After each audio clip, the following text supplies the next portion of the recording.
2.5 million light-years away, an island of 1 trillion stars is drifting toward us at 110 kilometers every second.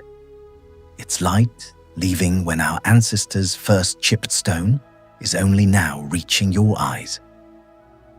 Andromeda is the largest thing the unaided human eye can see, and almost everything you have been told about its arrival is being quietly rewritten. Tonight, we will travel outward from a single human breath into the pale smudge above the autumn horizon, crossing the empty rooms between galaxies, descending into a foreign disk and a foreign black hole, and discovering why the most famous prediction in modern astronomy may no longer be true. Before we dive in, if you love exploring the deep cosmos as much as we do, take a second to like the video or subscribe, and tell me where you're listening from and what time it is. Now let's begin. To understand what we are about to do, you need to first understand where you are. Not the city, not the country, not even the planet.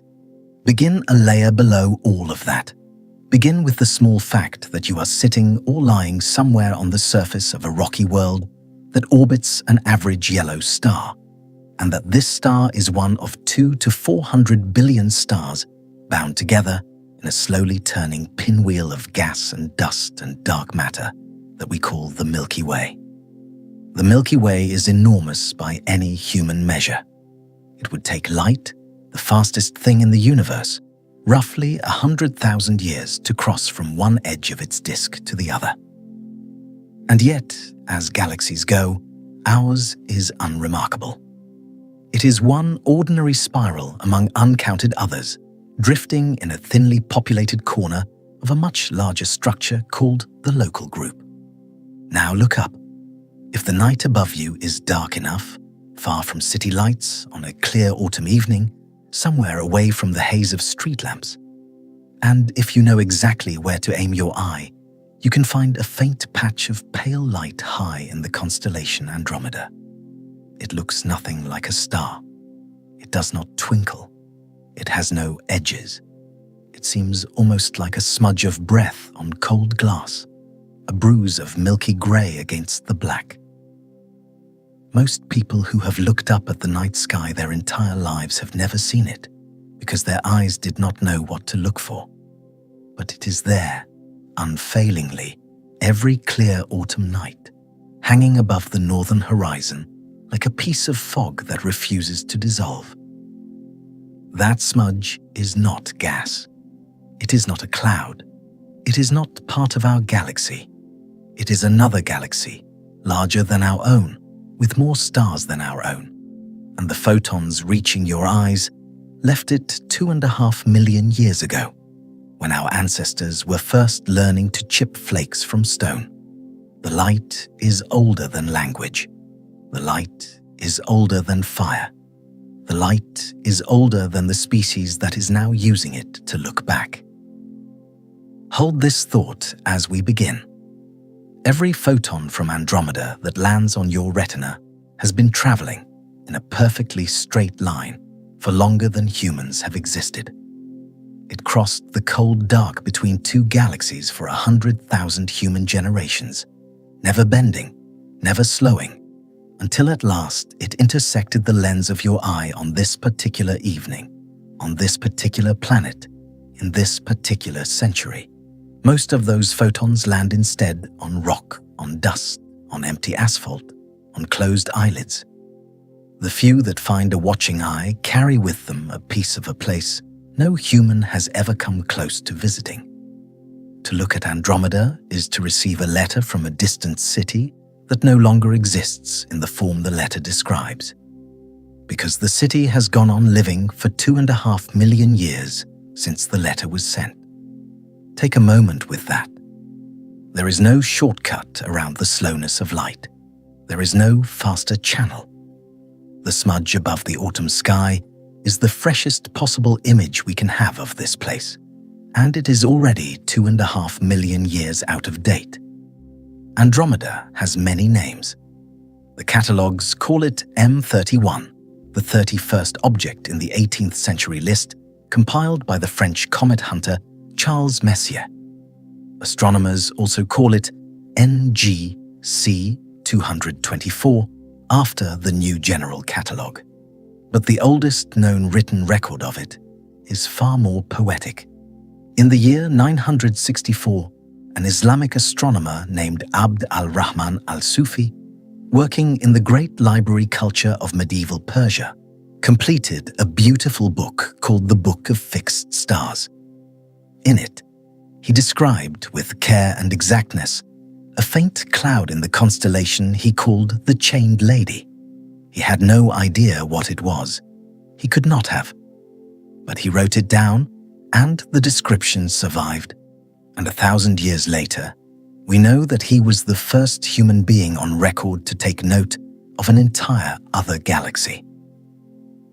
He thought he was looking at a small smear of mist among the stars. He was looking at 1 trillion suns. For most of the centuries that followed al-Sufi, almost nothing changed in our understanding of the smudge. Telescopes improved. Astronomers gave it a number, gave it a constellation, and gave it a position in the sky. But everyone, even the great observers of the 17th and 18th centuries, assumed that this fuzzy patch of light was a small object inside our own Milky Way. A nebula, a swirl of glowing gas, a nearby cloud, perhaps a few thousand light-years out, somewhere among the stars we already knew. The idea that it might be a separate galaxy, an entire other Milky Way drifting alone in deeper space, would have struck most astronomers before the 20th century as something close to nonsense. The Milky Way, in the consensus picture of that time, was the universe. There was nothing outside it. The smudge in Andromeda had to be inside it, somewhere, somehow. The story of how that picture broke is one of the great quiet revolutions in human thought, and it ran through a single mountaintop in Southern California. At the Mount Wilson Observatory, perched above the smog of Los Angeles in the San Gabriel Mountains, a young astronomer named Edwin Hubble was patiently photographing the Andromeda smudge night after night with the new 100-inch Hooker telescope, the largest in the world. He was looking for a particular kind of star. Cepheid variables, pulsing stars whose brightness rises and falls on a clockwork schedule, and whose intrinsic brightness can be calculated from the rhythm of their pulsing. If you know how bright a star truly is, and you know how bright it appears from Earth, you can calculate exactly how far away it must be.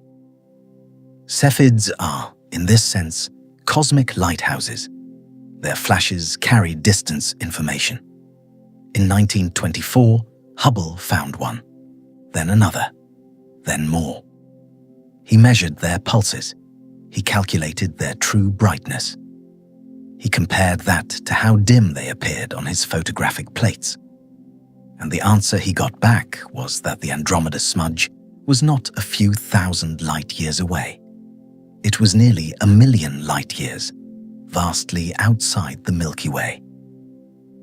Later, after Walter Bader's 1953 work on Cepheid populations, the distance would be revised upward, eventually settling near today's value of 2.5 million light-years.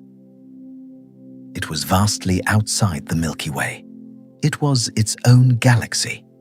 The universe, in a single instant, became almost incomprehensibly larger than anyone had imagined. The smudge had stars. The smudge had a center. The smudge had a structure. The smudge was, in every essential way, another version of the place we already lived in. Stay with this for a moment. There is something profoundly strange about the kind of discovery Hubble made. He did not invent anything. He did not build anything. He simply looked carefully enough, for long enough, at a piece of the sky that had been visible to every human being who had ever lived. The truth had been pouring down on the surface of the Earth in the form of photons for the entire history of our species. It had landed on the eyes of pharaohs, on the eyes of farmers, on the eyes of monks and merchants and children. None of them had instruments capable of decoding it. The information was there. The information had always been there. We simply had not yet built the machinery to read it. That is one of the lessons Andromeda keeps teaching us. Many of the most important truths about the universe are not hidden in the sense of being far away or behind a wall. They are hidden in the sense that they require new ways of measuring, new ways of comparing, new ways of paying attention. Andromeda did not become a galaxy in 1924. It had always been a galaxy. We simply, in 1924, became capable of seeing what it was. Now we turn to a different question, one that will hover over everything we say tonight.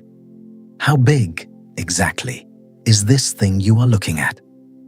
The answer is that we are not entirely sure, and the uncertainty is not small. Recent measurements, averaged across many independent methods, place Andromeda at roughly 2.5 million light-years from Earth, somewhere around 2.5 to 2.54 million light-years, with an honest scientific error bar of plus or minus about 100,000 light-years. That uncertainty alone, the wiggle room in our distance estimate, is roughly the diameter of our entire Milky Way. Across 2.5 million light-years, our best telescopes still cannot pin Andromeda's location to better than about a Milky Way's width. That is not a failing of the astronomers. That is the cost of measuring distances on a cosmic scale. The galaxy itself, by current estimates, is around 200,000 light-years across at its widest, although different definitions of where the disk ends produce different numbers. It contains, depending on which dataset you use and which corrections you apply, somewhere on the order of 1 trillion stars, roughly 2 to 3 times the population of our own Milky Way. Its total mass is something on the order of 1 to 1.5 trillion times the mass of our Sun. That includes the vast invisible halo of dark matter that surrounds it like a ghostly cocoon. Recent work suggests the number may be closer to the lower end of that range. Some researchers put it heavier than the Milky Way. Others put it roughly equal. The honest answer is that the two largest galaxies in our local cosmic neighborhood may be near twins in mass, or Andromeda may be the bigger of the two. We do not yet know with the kind of certainty we would like. Stay with this strangeness for a moment. The closest large galaxy to ours, the one we have been studying for 1,000 years, the one whose photograph hangs in every astronomy textbook, is something whose mass we cannot pin down to better than about a factor of 2. Imagine being unable to tell whether your closest neighbor weighed 80 kilograms or 160. Now imagine that this neighbor lives just across the street and you have nothing better to do than measure them. That is roughly our position with respect to Andromeda. It is the easiest large galaxy to measure in the universe, and it is still, in many ways, a mystery. There is something else worth saying before we leave the surface of the Earth and begin our journey outward. Andromeda is not standing still. It is moving, and it is moving toward us. In 1912, the American astronomer Vesto Slipher, working at the Lowell Observatory in Flagstaff, Arizona, the same observatory where Pluto would later be discovered, pointed a spectrograph at the Andromeda smudge and split its light into a rainbow. He measured the dark lines in that rainbow, the absorption lines that mark where elements in the atmospheres of stars eat specific wavelengths. And he noticed something extraordinary. The lines were shifted, not redward, toward longer wavelengths, as they would be for an object moving away. They were shifted blueward toward shorter wavelengths, as they would be for an object moving toward the observer. Slipher concluded, correctly, that the Andromeda smudge was approaching the Sun at roughly 300 kilometers per second. That was 1912. The number has been refined since. The current best estimate of Andromeda's radial velocity, the speed at which it is moving directly toward us, is about 110 kilometers per second. The change in the number does not mean Andromeda has slowed down. It means our position in the Milky Way has its own motion that has to be accounted for. When you correct for the Sun's orbital movement around the galactic center, the relative approach speed of the Andromeda Galaxy to our own galaxy comes out to that 110 kilometers per second figure. Every second, we and our nearest large neighbor are 110 kilometers closer than we were the second before. Every minute, 6,600 kilometers closer. Every hour, 400,000 kilometers closer.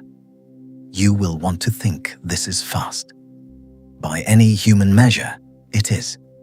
110 kilometers per second is well over 1,000 times the speed of a passenger jet. Nothing on Earth, not a missile, not a rocket, not a railgun slug, moves at that speed. And yet, against the unimaginable distance between us and Andromeda, this speed is glacial. At 110 kilometers per second, sustained without slowing, it would still take Andromeda many billions of years to reach the Milky Way. That is one of the first quiet truths the universe asks you to absorb on a journey like this one. The numbers that govern motion on a cosmic scale are simultaneously enormous and meaningless.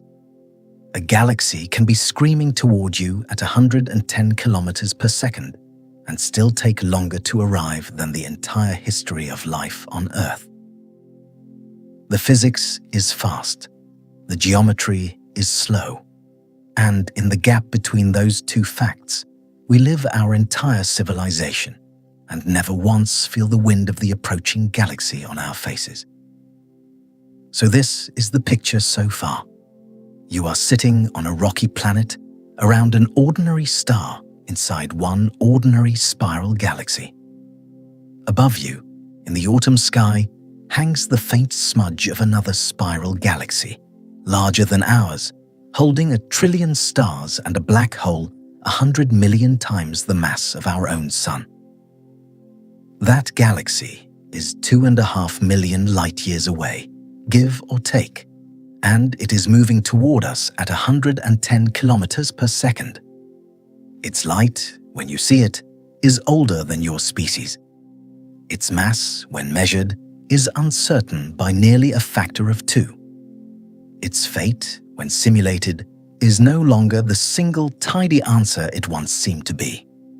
And the question of whether it will ever actually meet our galaxy in some final cosmic embrace is now, for the first time in a generation, a coin flip rather than a certainty.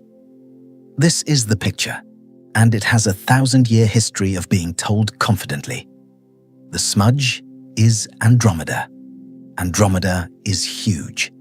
Andromeda is rushing toward us. Andromeda will collide with the Milky Way somewhere around 4 to 5 billion years from now, and the night sky in the deep future of our planet will be swallowed by an arrival of fire. That is the picture you have most likely been told. That picture is, as of June 2025, no longer the consensus.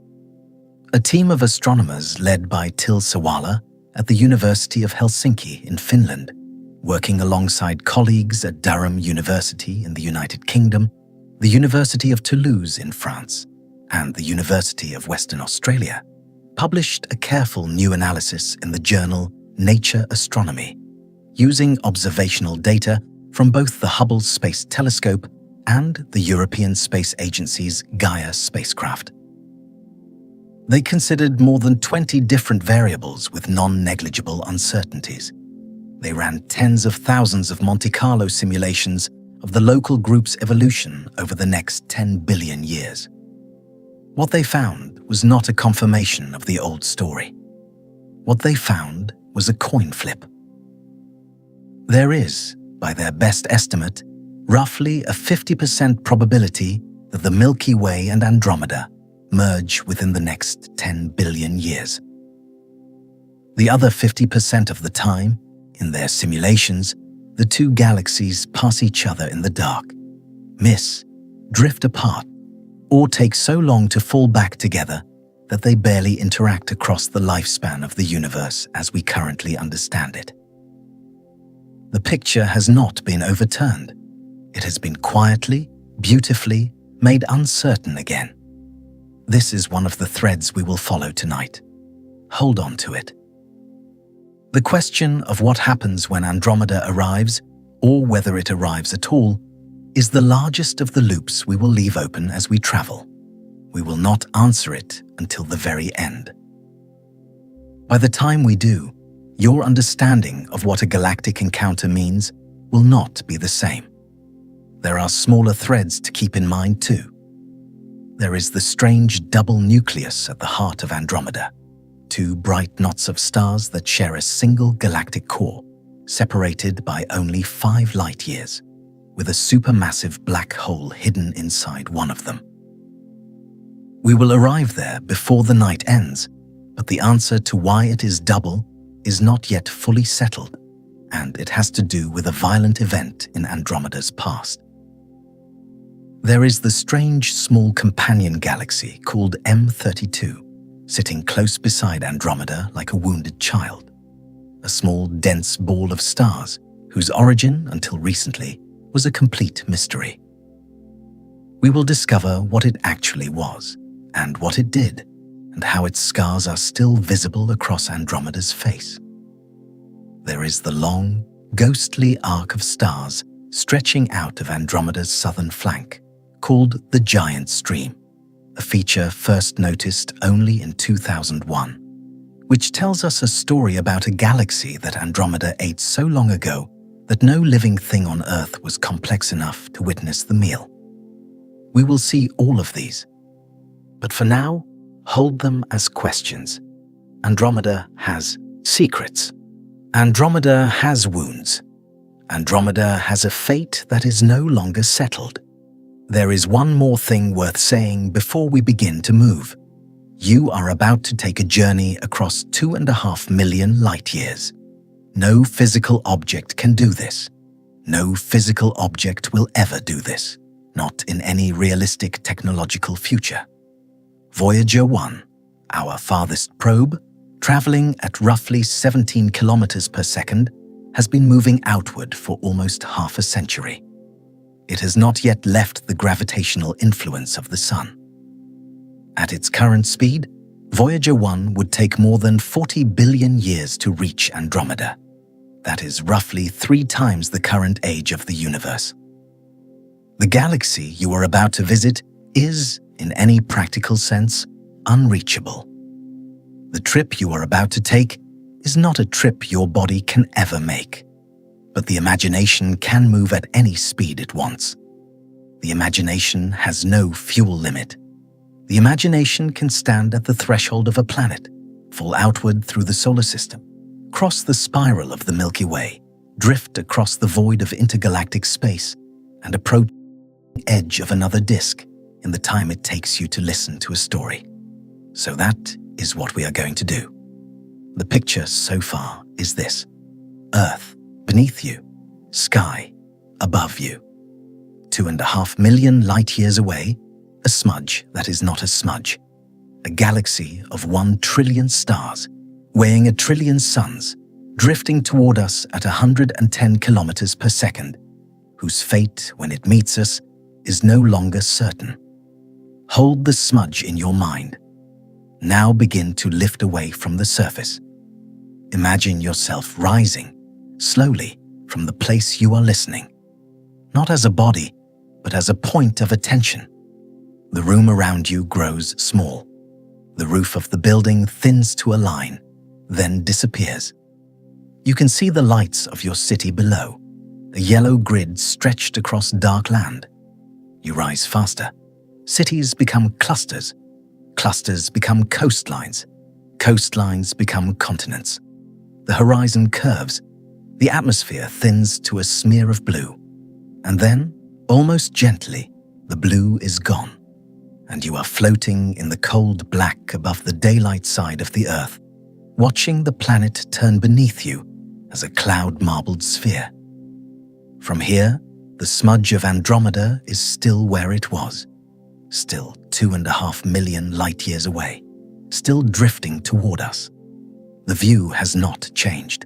Distance on this scale is unmoved by the act of leaving the planet.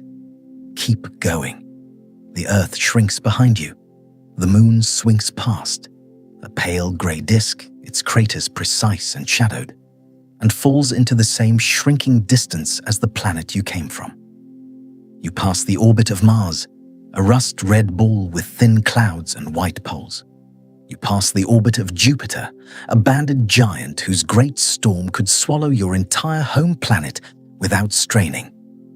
Saturn flickers by, its rings a thin blade of ice and dust catching the sun. Then the orbits begin to spread. Uranus, Neptune, the Kuiper Belt with its slow scattered ices, its Plutos and Eris's.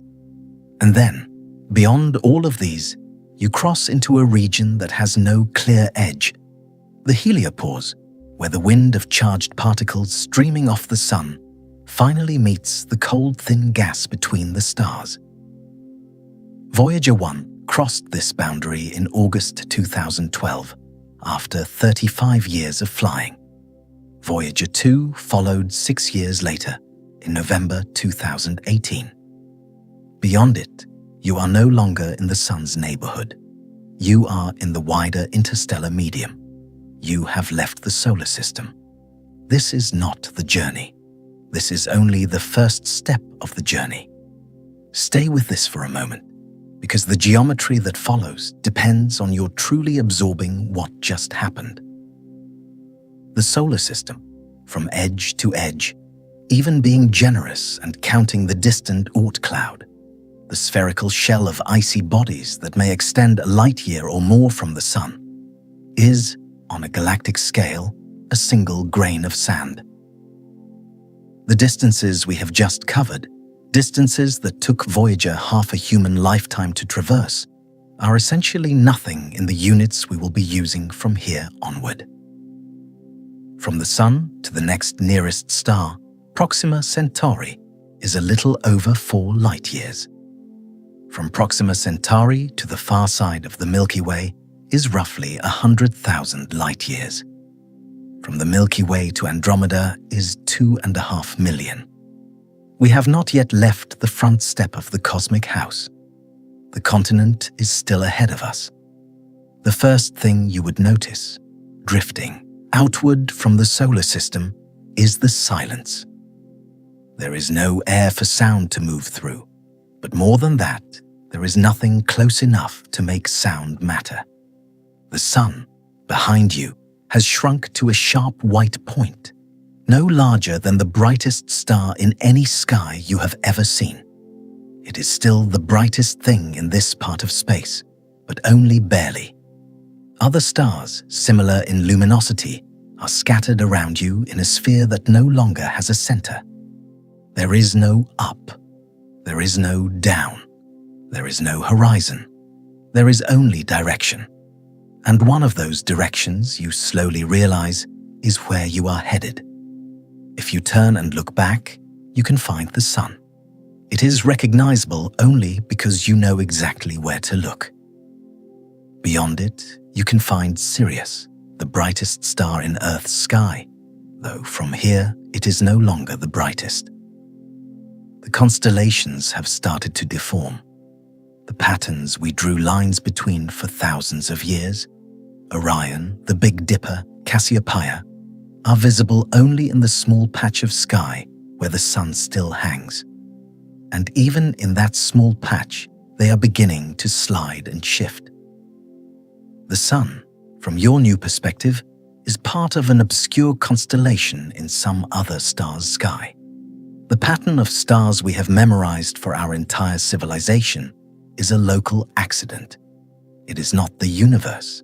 It is a piece of furniture in a single room of a house we are only now stepping out of. A spine checkpoint then, before we go further. We have just left the solar system. We are roughly 1 to 2 light years from the Sun. The smudge of Andromeda is still where it was, 2.5 million light years away. We have not closed the distance in any meaningful way. Imagine a journey of 1,000,000 steps. We have just taken one. Hold the smallness of this for a moment. It will become important. In front of you, scattered across the next leg of the journey, are the stars of our local stellar neighborhood. There are perhaps 1,000 stars within 50 light years of the Sun. Most of them are red dwarfs, small, cool, dim, with lifespans longer than the current age of the universe. A few are sun-like, a handful are giants, some have planets. A growing number since the early 2000s have planets that astronomers have actually detected and characterized. The first confirmed exoplanet around a sun-like star, 51 Pegasi b, was found in 1995 by the Swiss astronomers Michel Maillot and Didier Queloz, working from the Haute-Provence Observatory in southern France. They were given the Nobel Prize for it in 2019. Today, the count of confirmed exoplanets is in the thousands, and many of them lie along the corridor we are about to fly through. Around some of these stars, there may be water. Around some, there may be atmospheres. Around some, in some sense we cannot yet measure, there may be life. Pause on that thought. The corridor between you and the heart of the Milky Way is not empty. It is full of worlds. We do not know how many of them are inhabited, or whether any of them are. But the fact that some of them might be is one of the quiet weights that hangs over a journey like this one. Andromeda lies on the far side of all of these places. To see Andromeda, the photons that reach your eyes had to pass through this neighborhood, past Proxima, past Sirius, past Vega, past every system whose star we have named, and arrive at our planet only after a final crossing of the dark. Forward. The stars around you begin to thicken. The Milky Way, viewed from the inside, is a flattened disk roughly 100,000 light-years across and a few thousand light-years thick, with a central bulge of older, redder stars and a series of spiral arms wrapping outward like the slow curls of a hurricane. Our Sun lives in one of the smaller arms, the Orion Arm, about 26,000 light-years from the galactic center. To reach the far edge of the disk, you have to cross most of the diameter of the galaxy, and in doing so, pass through layers of stars, dust clouds, and star-forming regions that look, from our position, like the band of light that gives the galaxy its name. From inside, that band is not a feature. It is the rest of the disk you are inside of, viewed edge-on. Begin to descend toward the plane of the Milky Way. The dust thickens. You enter the molecular clouds, vast cold regions of hydrogen and helium, and trace amounts of heavier elements where new stars are still being born. The Orion Nebula, which from Earth looks like a faint blur in the sword of the constellation Orion, becomes a glowing canyon of ionized gas, lit from within by hot young stars whose ultraviolet light tears through the surrounding cloud. The Carina Nebula in the southern sky becomes a wall of pillars and filaments stretched over hundreds of light years. The Eagle Nebula, with its famous pillars of creation, becomes a small forest of fingers reaching out of a curtain of gas, each finger holding the seeds of stars not yet born. These places from Earth are decorations. From up close, they are nurseries the size of solar systems. The dust gets in your way. The center of the Milky Way, when viewed at visible wavelengths from inside the disk, is hidden behind layers of dust that absorb almost all the light coming from it. To see toward the galactic core, you have to look at infrared or radio wavelengths, where the dust becomes transparent. In radio, the center is bright. There is a sharp, compact source of radio emission At the very heart of the Milky Way, a source named Sagittarius A star, pronounced Sagittarius A star, and it is a supermassive black hole. Its mass, measured precisely by tracking the orbits of stars near the galactic center over the course of decades, is approximately 4 million times the mass of the Sun. The astronomers Reinhard Genzel and Andrea Ghez, working independently, Genzel at the Max Planck Institute for Extraterrestrial Physics near Munich, Germany, using telescopes at the European Southern Observatory in Chile, and Ghez at UCLA in California, using the Keck Observatory in Hawaii, were awarded the Nobel Prize in 2020 for that measurement. They had watched stars whip around something invisible, and from the speed of those stars, they had weighed the invisible thing. That black hole sits at the center of our galaxy. It is, by galactic standards, modest. Andromeda's central black hole is roughly 25 to 50 times more massive than ours, somewhere between 100 and 200 million solar masses. We will arrive at it tonight. But first, we still have to cross the Milky Way to reach the side that faces Andromeda. Continue forward. The disk slides past you. The Sun, now behind you, has long since shrunk to nothing. The galactic center hangs to one side, a glowing pile of stars and dust, and the occasional shockwave from a passing supernova. The arms curl outward. You see the layered structure of the galaxy, the thin disk of young stars and gas, the thick disk of older stars, the spheroidal halo of ancient stars that reaches up out of the plane in every direction. You see the globular clusters, dense balls of hundreds of thousands of old stars, scattered like jeweled bees through the halo, each one tens of billions of years old. You see, in the distance, the large and small Magellanic Clouds, two satellite galaxies of the Milky Way, much smaller than our own galaxy, but still containing billions of stars each. The large Magellanic Cloud, in particular, will matter later. It is one of the variables in Sewala's simulation. The presence of its mass, hanging off the edge of the Milky Way, can tug our galaxy off the orbital plane that would otherwise lead to a head-on collision with Andromeda. It is, in a strange sense, a small companion that may be quietly steering us out of harm's way. But that is a thread for later, a spine checkpoint. We are now near the far edge of the Milky Way's disk, perhaps 80,000 light-years from where we started. The Sun is gone. The galactic core is shrinking behind us. Ahead is the halo, a sphere of old stars and dark matter that surrounds the entire disk. Beyond the halo is the cold dark between galaxies. We have not yet really begun to close on Andromeda. We have only begun to leave home. The halo of the Milky Way is a strange place. Most of its stars are old, formed in the first few billion years of the galaxy's existence, when matter was still organizing itself into the structures we see today. The halo's stars are spread out, moving on long looping orbits that take them millions of years to complete. They are metal poor in astronomical terms, meaning they have very little of any element heavier than hydrogen and helium, because those heavier elements had not yet been forged in the cores of earlier stars. To walk through the halo is to walk among the oldest things our galaxy has. Some of its globular clusters formed in the first 500 million years after the Big Bang. They are older than every rock on Earth. They are older than every fossil. They are older than every species. They are very nearly as old as the universe itself. But the halo is not full.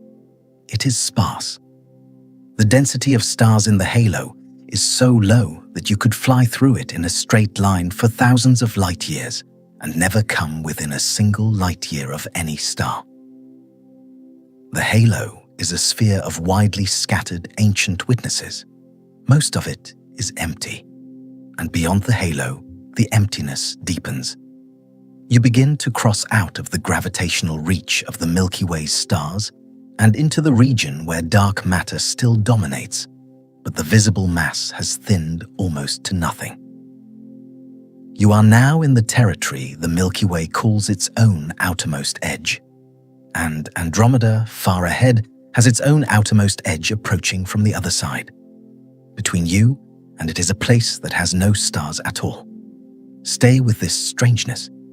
There is a region between galaxies that has no stars. Not a few stars, not sparse stars, no stars.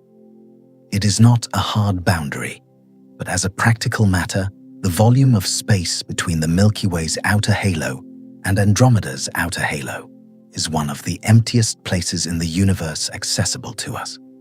Single hydrogen atoms drift through it, more thinly spread than anything you can imagine.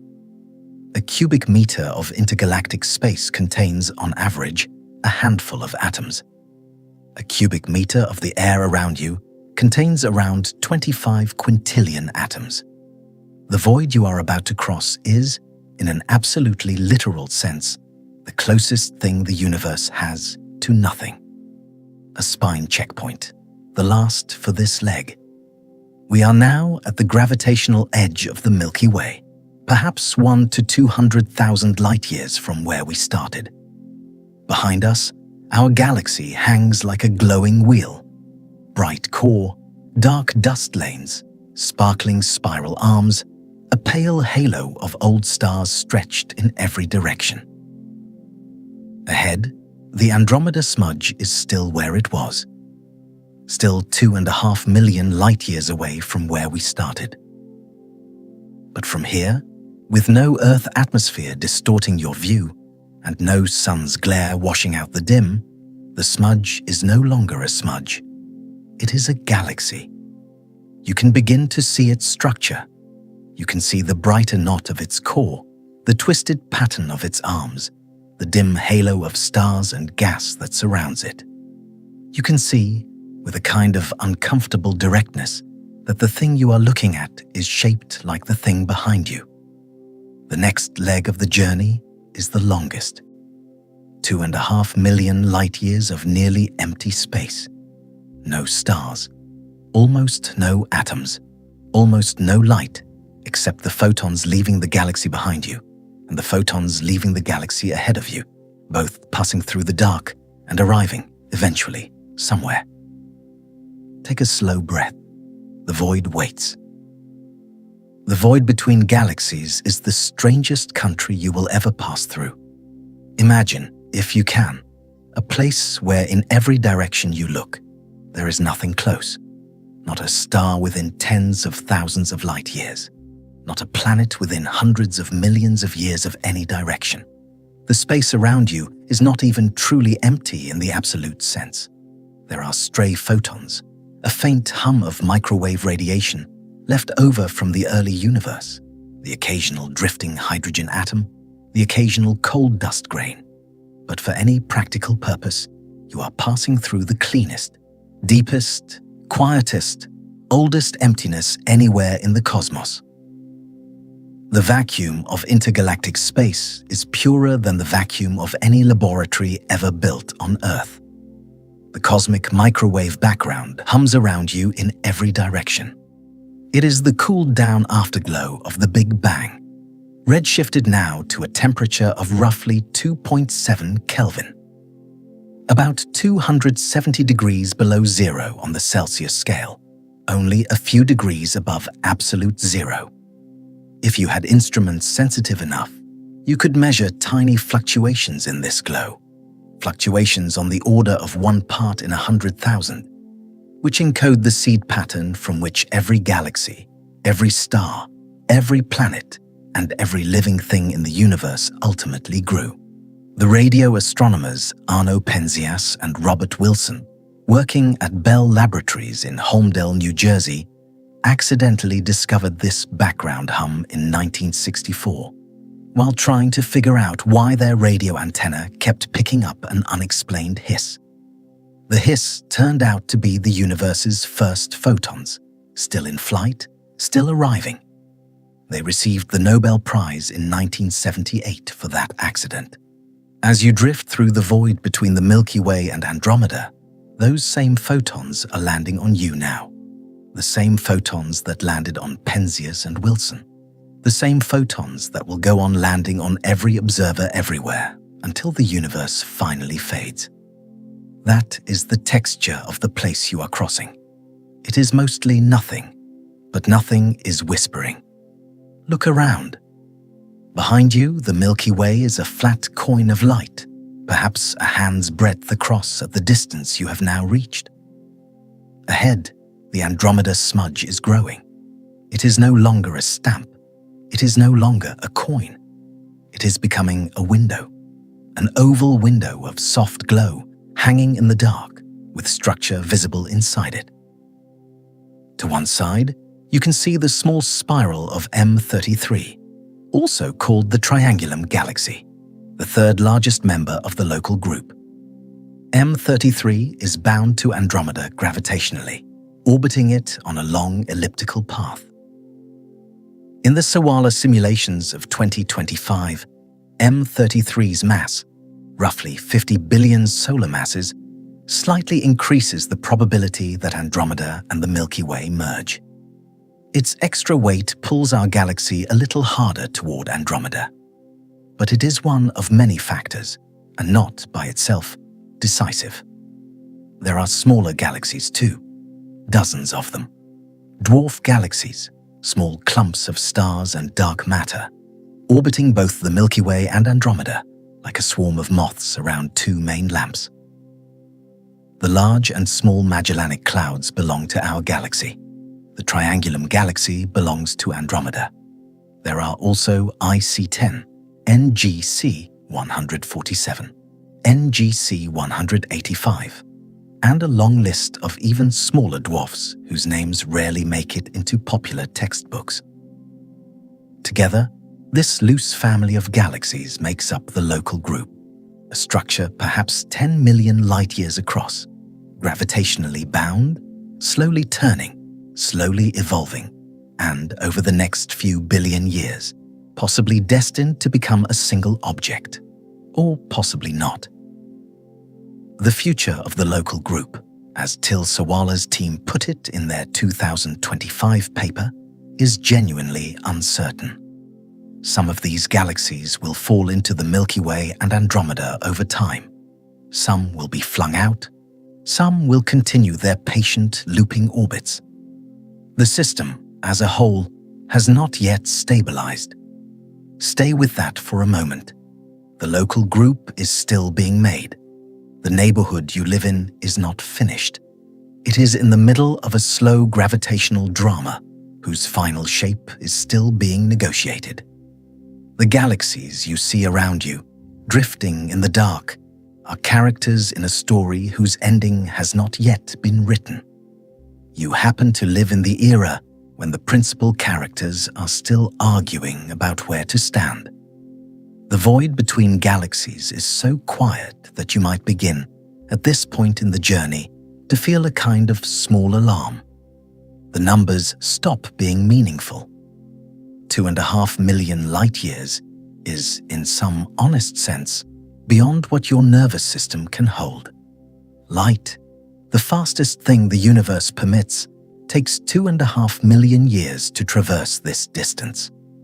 1 million human civilizations, each lasting 1,000 years, would rise and fall in the time required for a single photon to travel from the place you came from to the place you are going. And yet, on the cosmic scale, this distance is small. The Andromeda Galaxy is, within the local cosmos, our neighbor. The next galaxy of comparable size beyond Andromeda is the M81 group, around 12 million light-years away. Beyond that lies the Virgo cluster, 60 million light-years out, with thousands of galaxies bound together.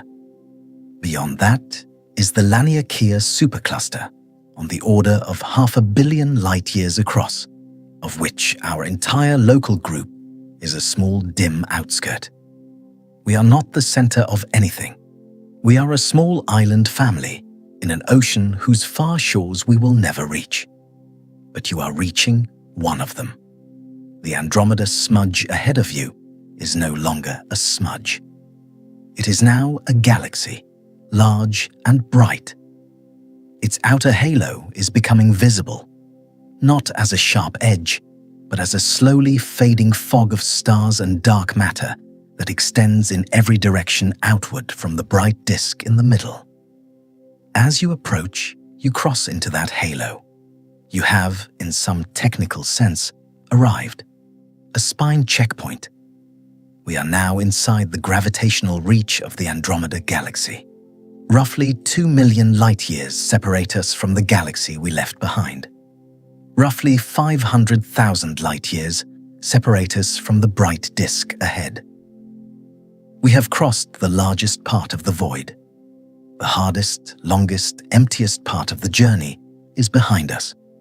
From here on, you will have stars again. The outer halo of Andromeda is, like the outer halo of the Milky Way, sparse and old. It is populated by ancient stars, globular clusters, and the long debris streams of smaller galaxies that Andromeda has shredded and absorbed over its long history. The most famous of these debris streams is the one we mentioned earlier, the Giant Stream, first noticed in 2001 by an international team of astronomers, prominently including Rodrigo Ibata of the Strasbourg Observatory in France and Annette Ferguson, then working in the Netherlands. They were carrying out a deep survey of Andromeda's outskirts using a wide-field camera on the Isaac Newton telescope at the Roque de los Muchachos Observatory on the island of La Palma in the Canary Islands. They found, stretching out from the southern flank of Andromeda for hundreds of thousands of light-years, a long curved arc of stars that did not belong to any known structure. It looked like a wake. It looked like the trail of something that had passed through. That is exactly what it was. The Giant Stream is the smeared remains of a small galaxy that fell into Andromeda, was torn apart by tidal forces, and is now stretched into a long arc as it slowly rains down onto the larger galaxy. The stars in the stream still carry in their motions the memory of the parent galaxy that birthed them. By tracing the stream backward, astronomers can reconstruct the orbit of the swallowed galaxy. By measuring the star's chemical compositions, they can guess at the parent's age and mass. According to a 2018 paper by Richard D'Souza and Eric Bell of the University of Michigan in Ann Arbor, the most likely scenario is that this swallowed galaxy was once the third largest galaxy in the local group, larger even than M33, and that it spiraled into Andromeda roughly 2 billion years ago in a major collision that profoundly reshaped the larger galaxy. The shocking implication of D'Souza and Bell's work is that the small companion galaxy, M32, the dense little ball of stars that sits beside Andromeda today, is the leftover core of that swallowed giant. M32 is what is left of a galaxy Andromeda 8. The Giant Stream is the trail of the meal. That is the resolution of one of the threads we left earlier. The strange small companion, the wounded child beside its parent. M32 is not, in fact, a child. It is the surviving heart of an older, larger sibling. It is a fossil. The bright knot you see beside Andromeda when you look through a telescope is the unburied core of a galaxy that died here.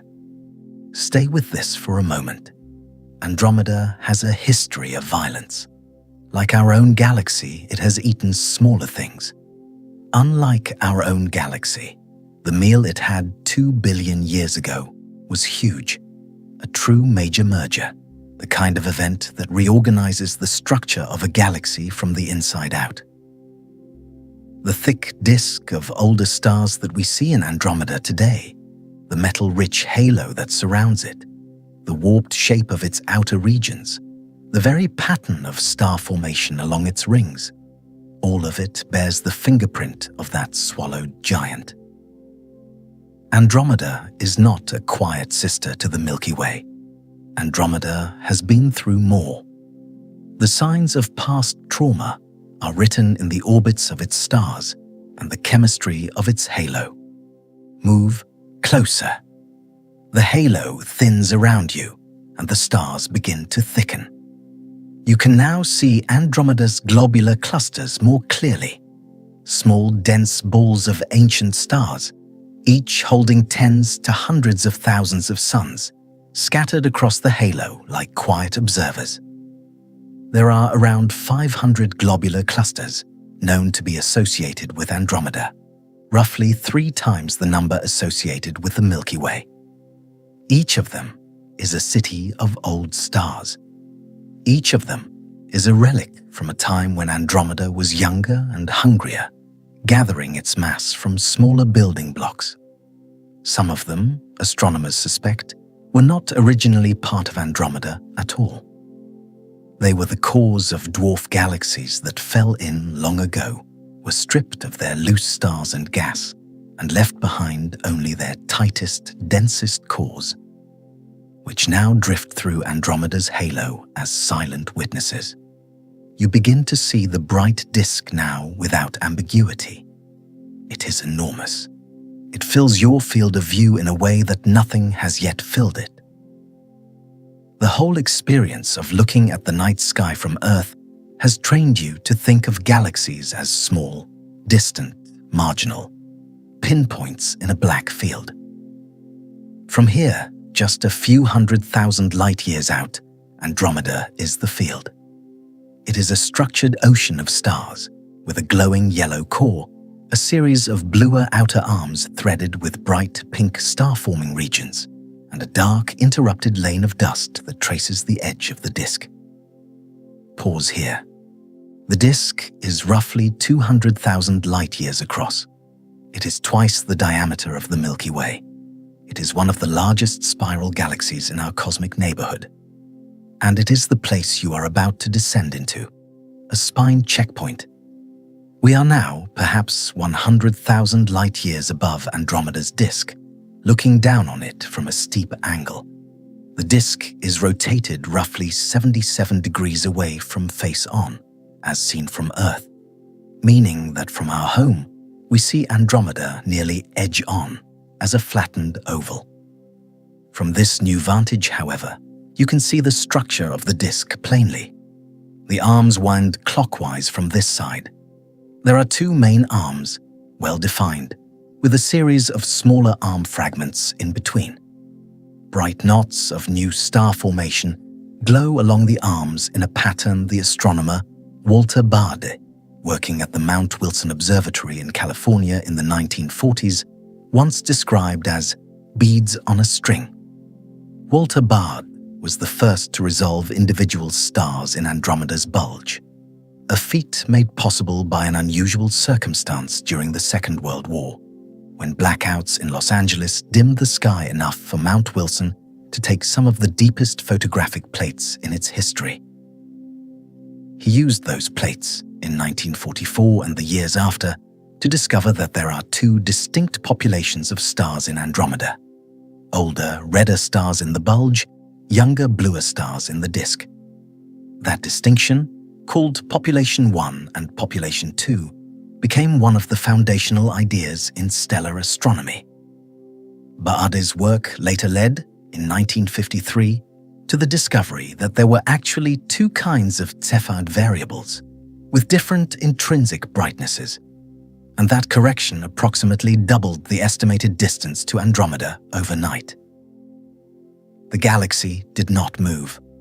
Our understanding of where it was simply expanded. Beneath you, the disk waits. You can see the rings of star formation. There is a particularly bright one, called the 10 kiloparsec ring, which traces a circle around the center of Andromeda at a radius of roughly 32,000 light-years. This ring is brilliant in infrared light, packed with dust and young stars, and it is one of the dominant features of the galaxy's modern structure. The ring is not a permanent feature. It was likely created by the gravitational disturbance of M32, the surviving core of the swallowed giant. When M32 passed through Andromeda's disk on its way to its current orbit, more than 200 million years ago. The ring is a wave. The wave is still propagating outward. The wound is still healing. Move down toward it. The dark spaces between arms become real. The arms themselves become rivers of stars. You begin to feel, in some non-physical way, that you are entering a structure rather than approaching one. The galaxy is no longer a thing in front of you. It is a place you are inside. Begin the descent into the disk. You pass through the upper layers of Andromeda's halo, where the stars are mostly old and metal poor, drifting on long elliptical orbits that take them millions of years to complete.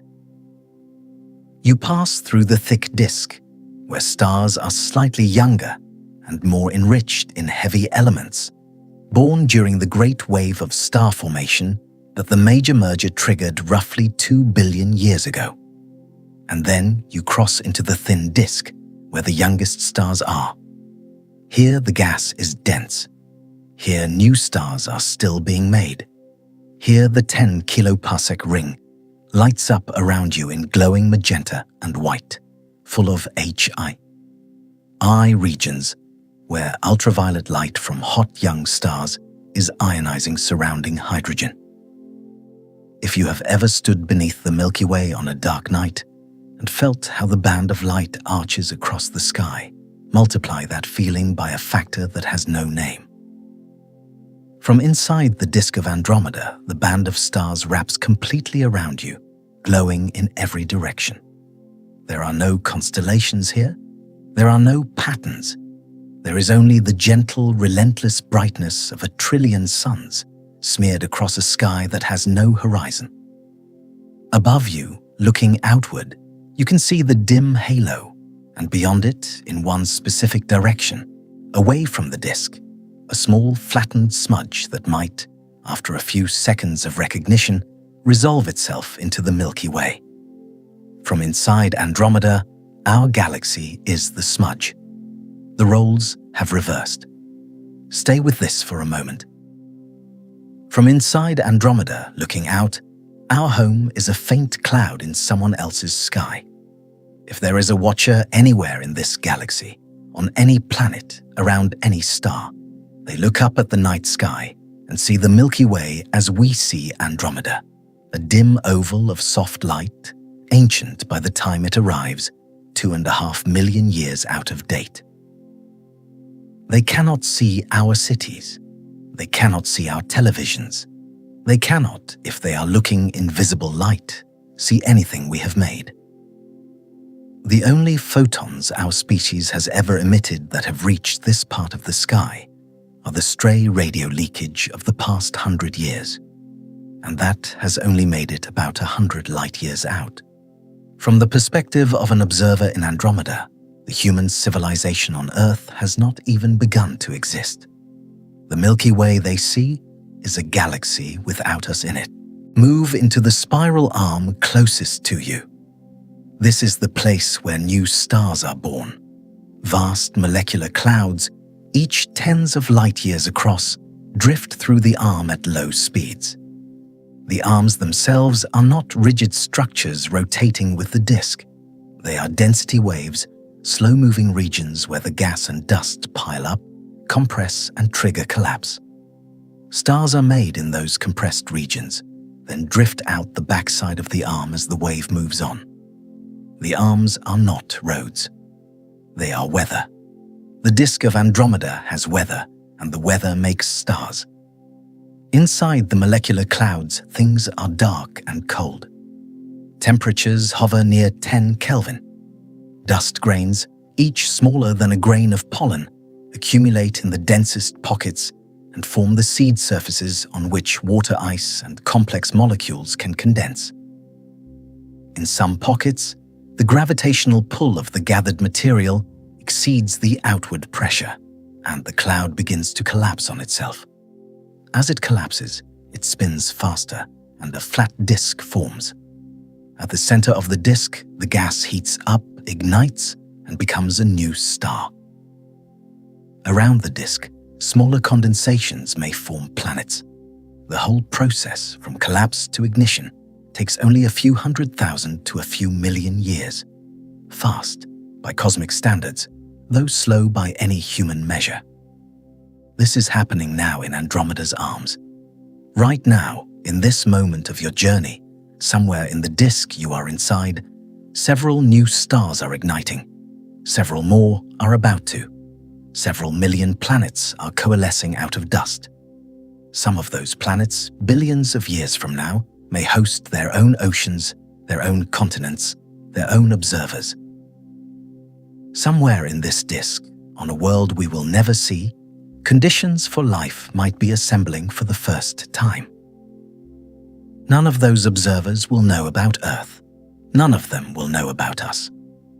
They will look up at their own pale smudge in their own night sky and think, perhaps, the same thoughts that you are thinking now, a spine checkpoint. We are now inside the disk of the Andromeda Galaxy, roughly 30,000 light-years from its center. We are surrounded in every direction by 1 trillion stars and the dust between them. The Milky Way is gone from view, lost in the glow of the disk we are inside. The journey from Earth has, by any honest accounting, ended. We are standing inside the place we set out to reach. But there is more to see. We have entered Andromeda. We have not yet descended to its core. The brightest knot of the galaxy still hangs ahead of us, a glowing yellow center where the stars are densest. The dust is thickest, the gravity is strongest, and a black hole 25 to 50 times the mass of our own Sagittarius. A star sits at the very heart, waiting. And there is still the question of M32, the surviving core of the swallowed giant, orbiting nearby.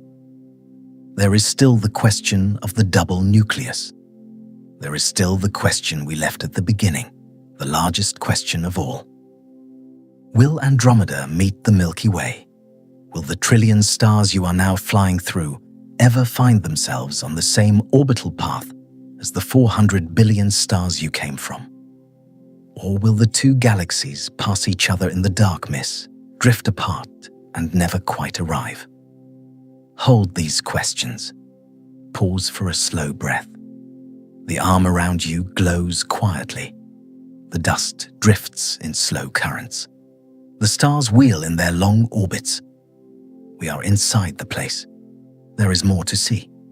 The disk you are flying through has weather, and the weather is making stars, and the stars are casting their light backward through the dust and forward into a future that has not yet been written. Move further inward. You are now perhaps 20,000 light-years from Andromeda's center, riding through a region of the disk where the density of stars rises sharply and the gas grows warmer. Beneath you and above you, the disk thickens. The bright magenta of the 10 kiloparsec ring fades into yellow-white as the older stellar populations begin to dominate. The blue young giants of the outer arms give way to the red giants and the long-burning sun-like stars of the inner disk, which have lived for billions of years and will live for billions more. Recently, between 2010 and 2014, a team of astronomers using the Hubble Space Telescope carried out the largest mosaic image ever taken of any galaxy outside our own. The project was called the Panchromatic Hubble Andromeda Treasury, mercifully shortened to FAT. It captured in extraordinary detail around 117 million individual stars in a long swath stretching across roughly a third of Andromeda's disk. Each pixel in the resulting image, when you zoom in far enough, is a star, a single sun, or a small cluster of suns hanging in the dust. It is the densest, most thoroughly resolved image of an external galaxy ever produced. A successor survey called FAST has extended this work outward into the southern half of Andromeda's disk in the years that followed, with results published in 2024 and 2025.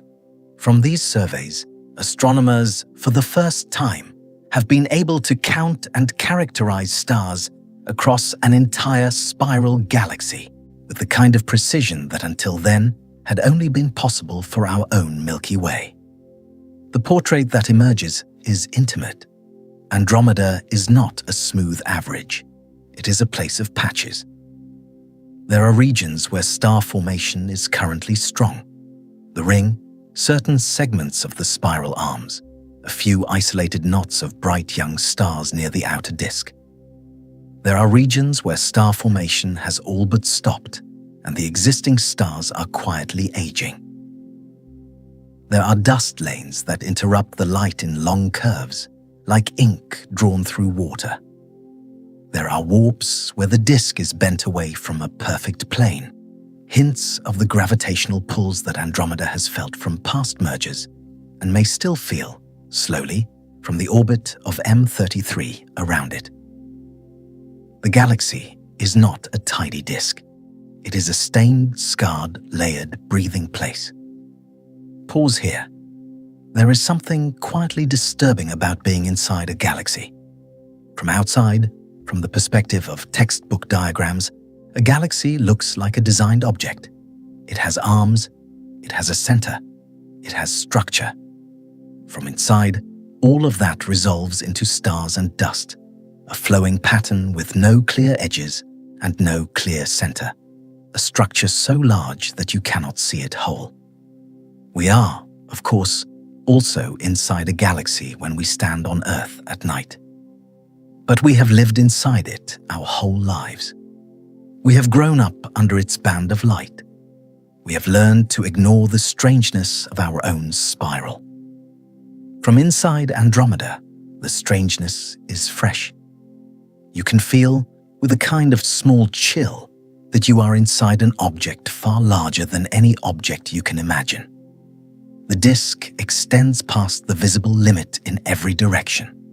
The bulge ahead glows like a slow, distant fire. There is no shore, there is no wall, there is only the inside. Continue inward. Around you, the density of stars rises further. The ratio of dust to gas changes. The colors of the stellar population shift. Where the outer disk was streaked with the blue and pink of star-forming regions, the middle disk is increasingly washed in the warmer yellows and oranges of older suns. Some of these stars are very old. The Andromeda disk has been forming stars for at least 10 billion years, and many of its current inhabitants are several billion years older than the Sun. Some of them, in fact, are older than the Sun by margins that are difficult to absorb. There are stars in Andromeda's bulge that were already shining, already cooking heavy elements in their cores, already reaching the ends of their main sequence lives, before the protoplanetary disk that became our solar system had even begun to coalesce. When the Sun was being born, those stars were already old. A spine checkpoint. We are now 10,000 light-years from the center of Andromeda, roughly the same distance the Earth is from the center of the Milky Way, divided by 2.5. The bulge dominates the foreground. It is a yellow-white sphere of stars, slightly flattened, perhaps 15,000 light-years across, glowing with the steady, warm light of an old stellar population. From inside, you can no longer see the spiral arms. The bulge fills your field of view. The disk is now a thin layer of brightness above and below, a horizon of stars stretching out in 2 flat bands. Move into the bulge. The stars here are tightly packed. By human standards, they are still impossibly far apart, a few light months at the densest on average. But by the standards of the outer disk, where the average separation is multiple light-years, the bulge is crowded. The night sky inside the bulge, if there were planets here to look up from, would be brilliant. Hundreds of stars would be brighter than the brightest stars in Earth's sky. Thousands more would crowd the visible spectrum. There would be no dark patches, no places between constellations to rest the eye. The whole sky would be one continuous gentle glow, broken by the occasional brilliant point. Stay with the strangeness of that for a moment. There are places in the universe where the sky is not dark. The classical question, why is the night sky dark when the universe is full of stars, has a long history in astronomy. It is called Olbers' paradox, after the 19th century German astronomer Heinrich Olbers, who articulated it in 1823. The resolution involves the finite age of the universe, the finite speed of light, and the expansion of space itself. But locally, the night sky is dark on Earth, because most stars are too far away to be visible. Inside Andromeda's bulge, that no longer holds. There would be enough nearby stars to fill the sky with light. A planet here, if any planet survived here long enough to evolve observers, would have a sky that never grew truly black. The whole concept of night, the basic alternation between bright day and dark night that has shaped every nervous system on Earth, would be absent. The day would simply be slightly brighter than the rest. Move further in. The bulge thickens. The light rises. The colors deepen. You are heading toward the very center of Andromeda, the place where the stellar density reaches its maximum and the gravitational pull begins to dominate the orbits of every nearby object. And now, ahead, you see it. In 1991, the Hubble Space Telescope was used to take a sharp image of Andromeda's central region. The astronomer Todd Lauer, working at the National Optical Astronomy Observatories, now part of NSF's NOI lab, analyzed the data and announced, in 1993, a discovery that had eluded ground-based telescopes for decades. The center of Andromeda was not a single point of light. It was two distinct concentrations of stars, separated by approximately 1.5 parsecs, roughly 5 light-years, sitting almost on top of each other at the very heart of the galaxy. The brighter of the two, designated P1, was offset slightly from the kinematic center. The dimmer of the two, P2, was at the true center.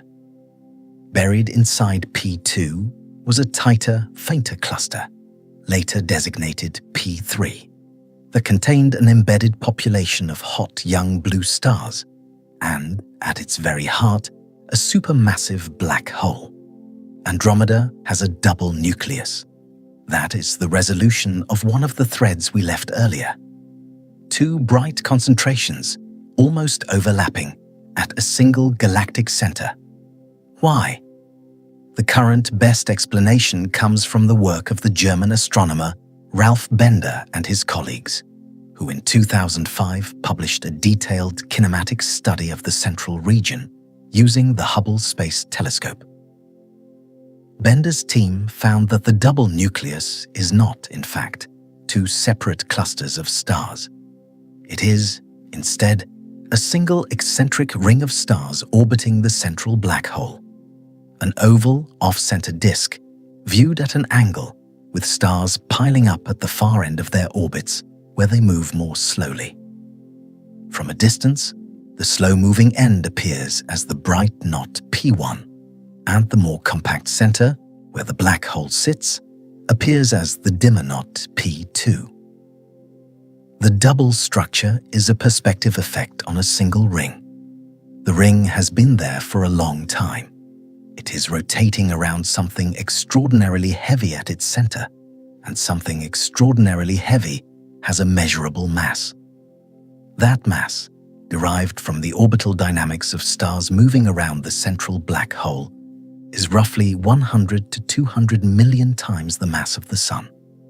There is some uncertainty in the number. Different studies, using different observational techniques, have produced different estimates. Some put it as low as 50 million solar masses. Others put it as high as 230 million. The honest answer, as always, is that we do not yet have a single agreed-upon figure. But even at the low end, Andromeda's central black hole is 25 to 50 times more massive than the central black hole of the Milky Way. It is one of the closest supermassive black holes to Earth that is significantly larger than the one in our own galaxy. And it is sitting, at this moment in your journey, only a handful of light years ahead of you, a spine checkpoint. We are now within 5 light years of the central black hole of the Andromeda Galaxy. The bulge surrounds you on every side, brilliant and ancient. The young and eccentric ring of stars wheels around the dark thing in the middle. We are as close as the journey can take us before the geometry begins to bend. Stop here for a moment. There is no air in this place. There is no sound. There is no familiar reference. You are surrounded by the densest stars of an alien galaxy, hanging in a sky that has no night, watching a ring of suns turn slowly around 100 million solar mass darkness, whose existence was inferred only by tracking the way those suns are moving. The black hole itself you cannot see directly. Its event horizon, the surface beyond which nothing returns, is roughly the size of our entire solar system, perhaps slightly larger, depending on which mass estimate is correct. From your current vantage, that horizon is far too small to resolve. The black hole is invisible. It is detected only by what it does to the light around it. What it does is bend the light. Stars passing close behind the event horizon, from your perspective, appear smeared and distorted. Their light is gravitationally lensed by the curvature of space-time around the black hole. Some stars on the far side appear to move impossibly fast. Some have their colors slightly shifted by the gravitational redshift as their light climbs out of the deep gravitational well. Other stars whip around the black hole on tight orbits, completing their loops in years rather than centuries. Most of them have been there for a long time. Some of them, including a population of unusually hot young blue stars near the very center, may have formed surprisingly recently in a violent burst of star formation triggered by gas falling into the central region. How exactly they formed in such a hostile environment is not fully understood. The astronomers who study this region are still arguing about it. Some think the gas was tidally compressed by the black hole's gravity. Others think the stars formed elsewhere and migrated in. The question is open. Stay with this strangeness. We are at the heart of a galaxy our species has been looking at for 1,000 years, and there are still basic questions about its center that are unsolved. We can measure the mass of its black hole to within roughly a factor of 2. We cannot fully explain how the stars closest to it got there. We cannot, despite our best instruments, see the black hole directly. We can only see what it does. The Andromeda Galaxy is the easiest large galaxy in the universe to study, and we still do not understand the smallest, brightest, densest part of it. Pull back. Slowly. Rise out of the bulge.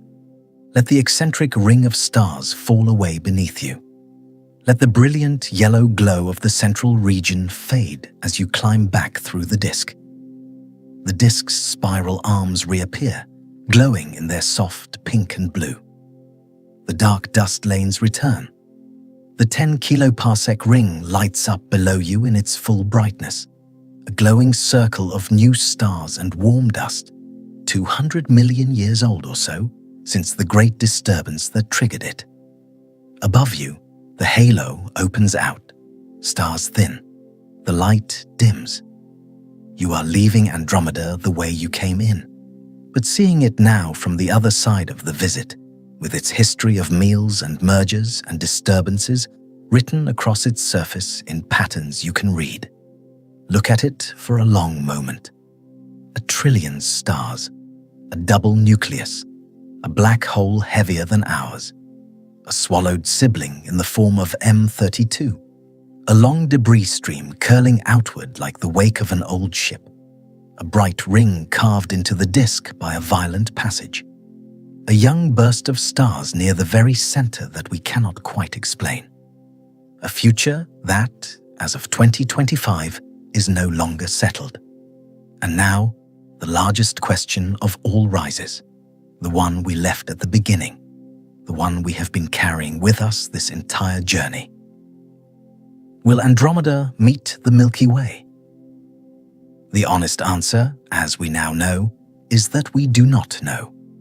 For nearly a century since the careful proper motion measurements of the early 20th century, the consensus was that the merger was inevitable. By 2012, when Roland van der Marel and Tony Sohn at the Space Telescope Science Institute in Baltimore, Maryland, published their detailed Hubble analysis, the merger seemed all but certain. A head-on collision in roughly 4 to 5 billion years, leading to the formation of a new elliptical galaxy that some commentators began calling Milkomeda. The textbooks were rewritten to reflect that prediction. Documentaries were produced. Computer simulations of the night sky in 3 to 4 billion years became staples of popular astronomy. The story was clean. The story was settled. The story was wrong. Or at least, the story was no longer all there was. In 2025, when Sawala's team at Helsinki ran their 100,000 simulations with all 22 variables, with the latest data from Hubble and Gaia, with the gravitational influence of M33 and the Large Magellanic Cloud taken into account, the merger probability dropped to approximately 50% over the next 10 billion years. Half the time, the two galaxies meet. Half the time, they pass each other in the dark, separated by perhaps 500,000 light-years on closest approach, then drift apart, then perhaps fall back together over much longer timescales. Perhaps not. The Magellanic Cloud's mass, as it orbits the Milky Way, pulls our galaxy off the orbital plane that would lead to a head-on encounter. M33's mass, orbiting Andromeda, pulls in the opposite direction. The two influences nearly cancel. What is left is a coin flip. How can this be? How can a question that seemed settled become unsettled? How can a decade of new data make the answer less certain rather than more? How can a galaxy, drifting toward us at a measurable speed, fail to arrive? The answers are not satisfying in the way clean stories are satisfying. They are honest. The reason the merger probability fell from near certainty to 50-50 is that, with better data, astronomers were able to take more variables seriously. The 2012 calculation used a simplified model in which the Milky Way and Andromeda were treated as isolated objects.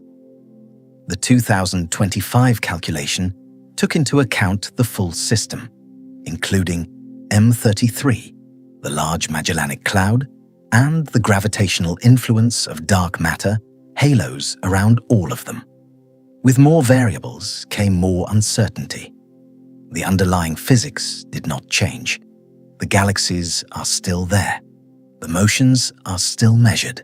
The masses are still estimated. But the future is more sensitively dependent on those measurements than the simple model suggested. A small uncertainty in Andromeda's sideways velocity, multiplied by 10 billion years, becomes a vast uncertainty in where Andromeda ends up. A small uncertainty in the Magellanic Cloud's mass, integrated over the same time frame, becomes a vast difference in what the Milky Way's orbit looks like. The numbers have not gotten worse. Honesty has gotten better. And here is the question that follows, the one that turns this whole journey on its axis. What does it mean that we cannot know? What does it mean that one of the most famous predictions in modern astronomy the predicted death of our night sky in fire, is now genuinely uncertain. What does it mean that we live in a century where the future of our galaxy has become, again, an open question? What does it mean that for 30 years, popular science told us with confidence that the sky would burn, and that we now have to admit in the same calm voice that it might not? Stay with these questions. Do not rush to the answer. There is a paradigm shift hidden inside them.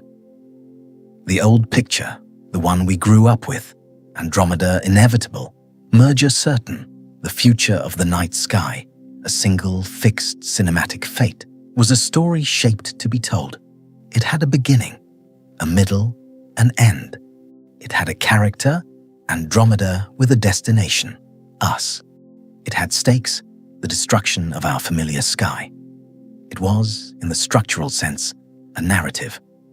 But galaxies do not have narratives. Galaxies have probabilities. The Andromeda Galaxy is not on a journey. It is in an orbit whose details depend on the mass of every nearby object, including objects we are still discovering.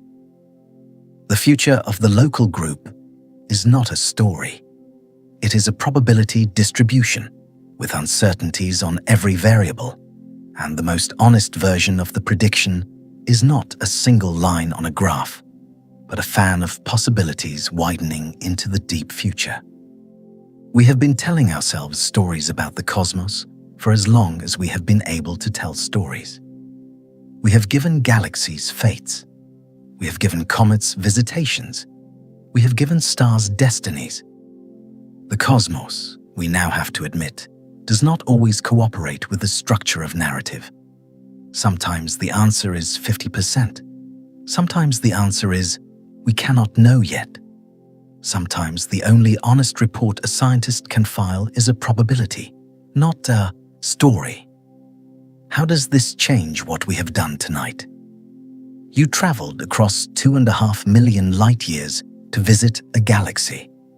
You crossed the solar system, the Milky Way, the void between, the halo, the disk, the bulge, the nucleus. You witnessed the eccentric ring around the central black hole. You looked back at the Milky Way as a smudge in someone else's sky. You absorbed the strangeness of star formation, the weight of old stars, the scars of past mergers, the silence of intergalactic space.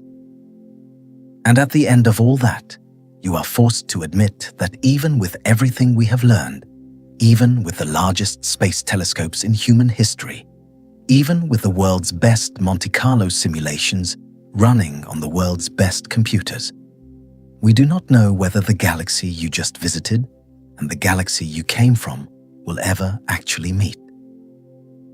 That is the kind of truth science gives you.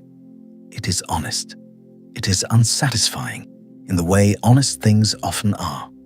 It does not resolve. It admits its limit. The Sawala team, in their paper, used a phrase that captures this directly. Proclamations of the impending demise of our galaxy seem greatly exaggerated. They did not say the demise is impossible.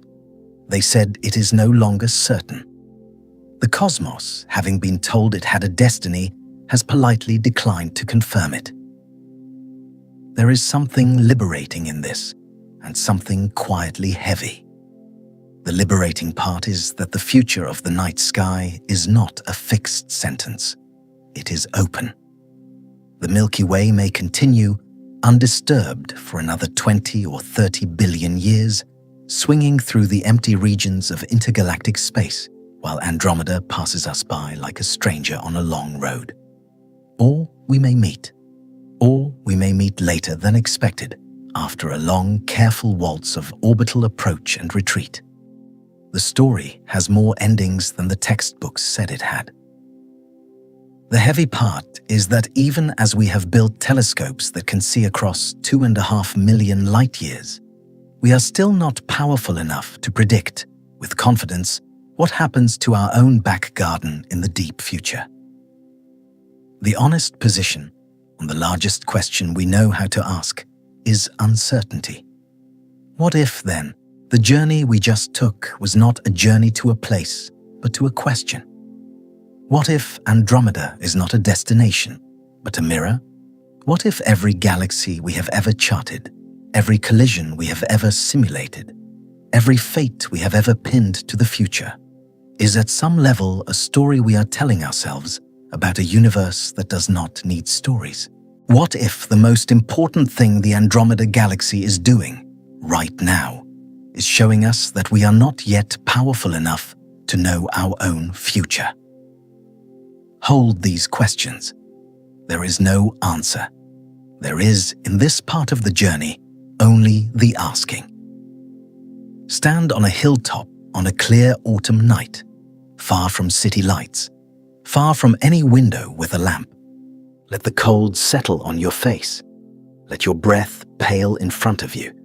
Tilt your head back until the stars take up the whole of your vision, until the rim of the horizon is below your awareness, and there is only the deep dark above, sprinkled with light. Find the constellation Cassiopeia, the lazy W of bright stars high in the northern sky. Drop your gaze a little to the south. Find the line of stars that traces the constellation Andromeda. Aim for the second brightest star in that line. Then, just to one side of it, slightly above and to the right depending on the season, look for the smudge. It is small. It is faint. It is paler than the stars around it, more diffuse, with no sharp edge. If you have never noticed it before, your first sight of it may be disappointing. The textbooks make it look so dramatic. The smudge, in person, is humble. It is the kind of thing you have to know is there in order to see. Once you see it, you cannot unsee it. It hangs there, every clear night in the same place, never moving on the human timescale, never twinkling, never blinking. That is the place we just visited. That is the place whose disk we descended into, whose bulge we crossed, whose central black hole we approached as closely as the geometry permitted. The smudge above your hilltop is the same object.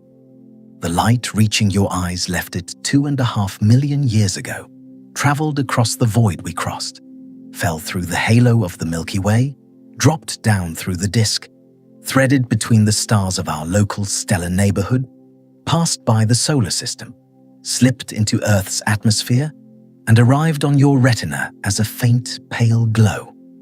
You and the smudge are connected by photons.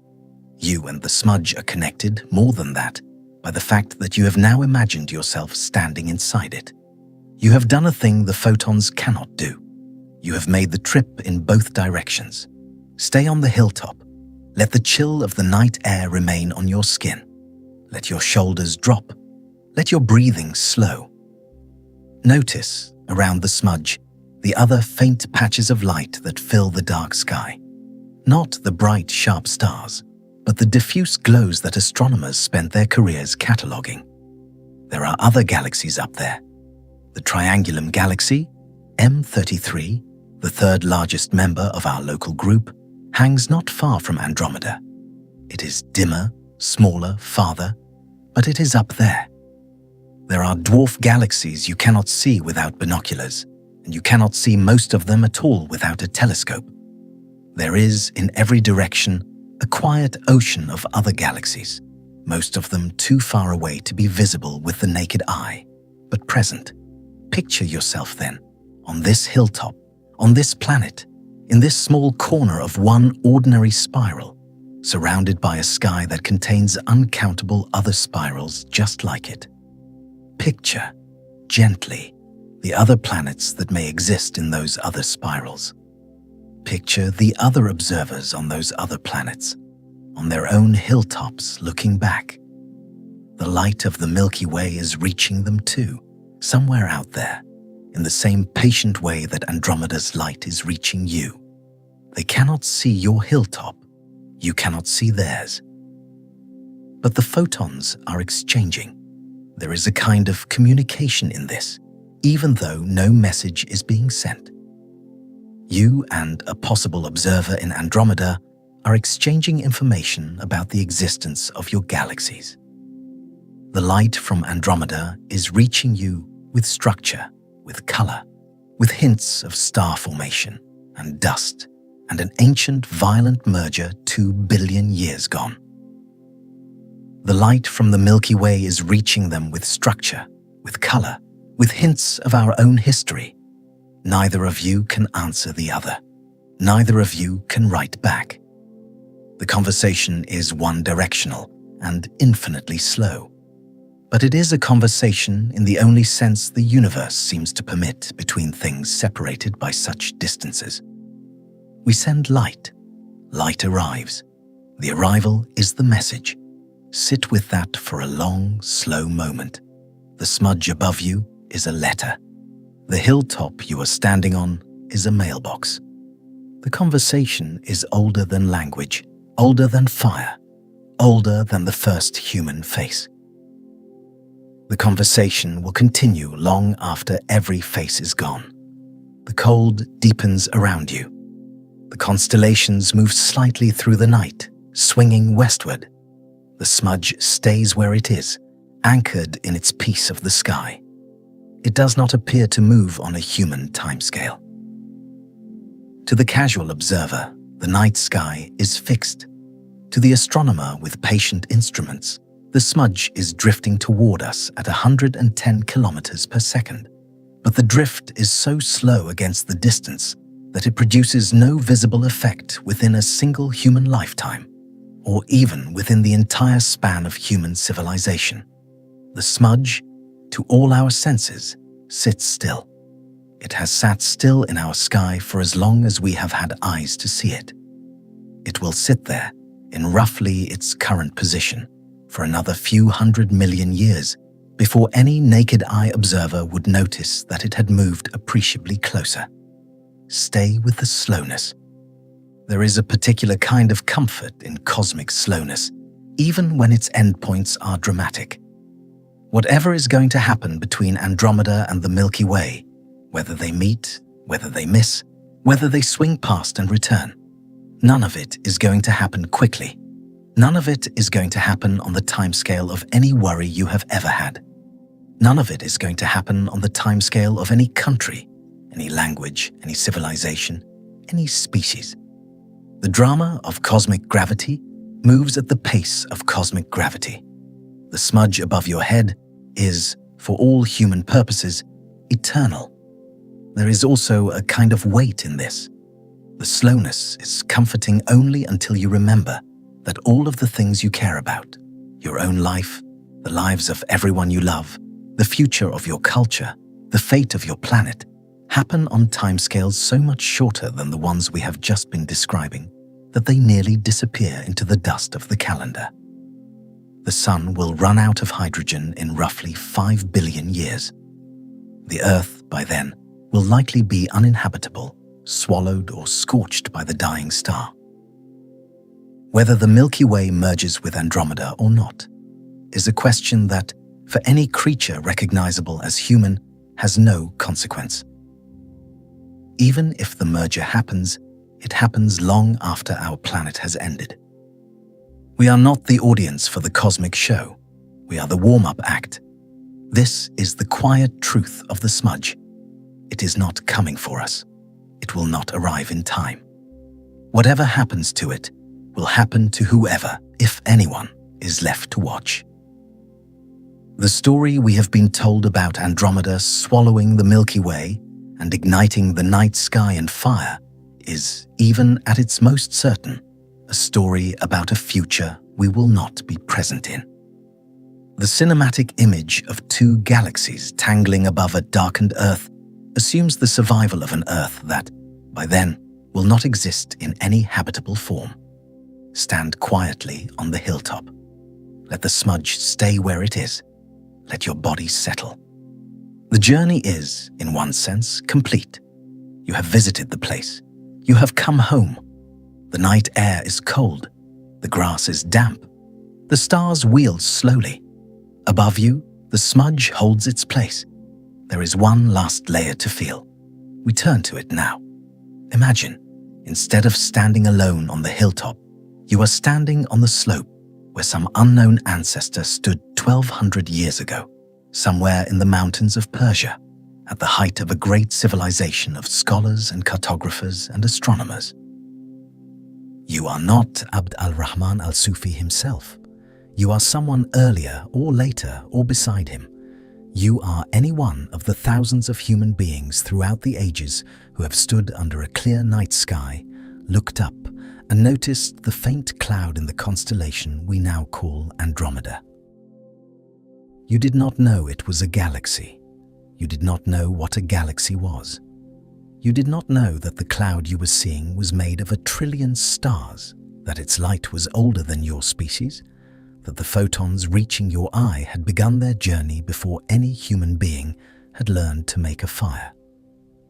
You only knew that there was a smear of pale light in a particular part of the sky, on a particular kind of clear, cold night, and that it was strange and quiet and beautiful. You watched it. Perhaps you described it to a child. Perhaps you wrote it down.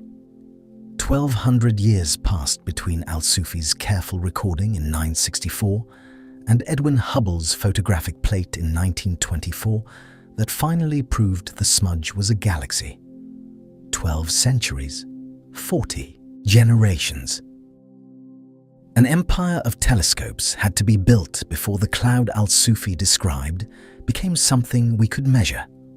And then, only a century later, we were able to map its disk, count its stars, weigh its black hole, simulate its trajectory, and finally, with all the precision the 21st century could give us, admit that we could not predict its future. The smudge began as a question for al-Sufi, was recorded as a question, was inherited as a question, was answered partway by Hubble, was answered further by Bard, was answered still further by van der Marel and Zohn, and then was returned, in 2025, to a kind of question again. The cloud has been a question for more than 1,000 years. There is a kind of cathedral being built here, not a stone one, a scientific one. The image of medieval cathedral construction in Europe is the relevant historical parallel. In the 12th and 13th centuries, in places like Chartres and Cologne and Reims, masons began work on cathedrals so large and so intricate that no one alive at the laying of the cornerstone could possibly hope to see the building completed. The cathedral at Cologne, in Germany, was begun in 1248 and not formally completed until 1880, 632 years later. The masons who carved the first arches did not see the spires. The architects who drew the first plans did not live to see the floor finished. They worked instead with a clear understanding that the cathedral was not a project for any single human life.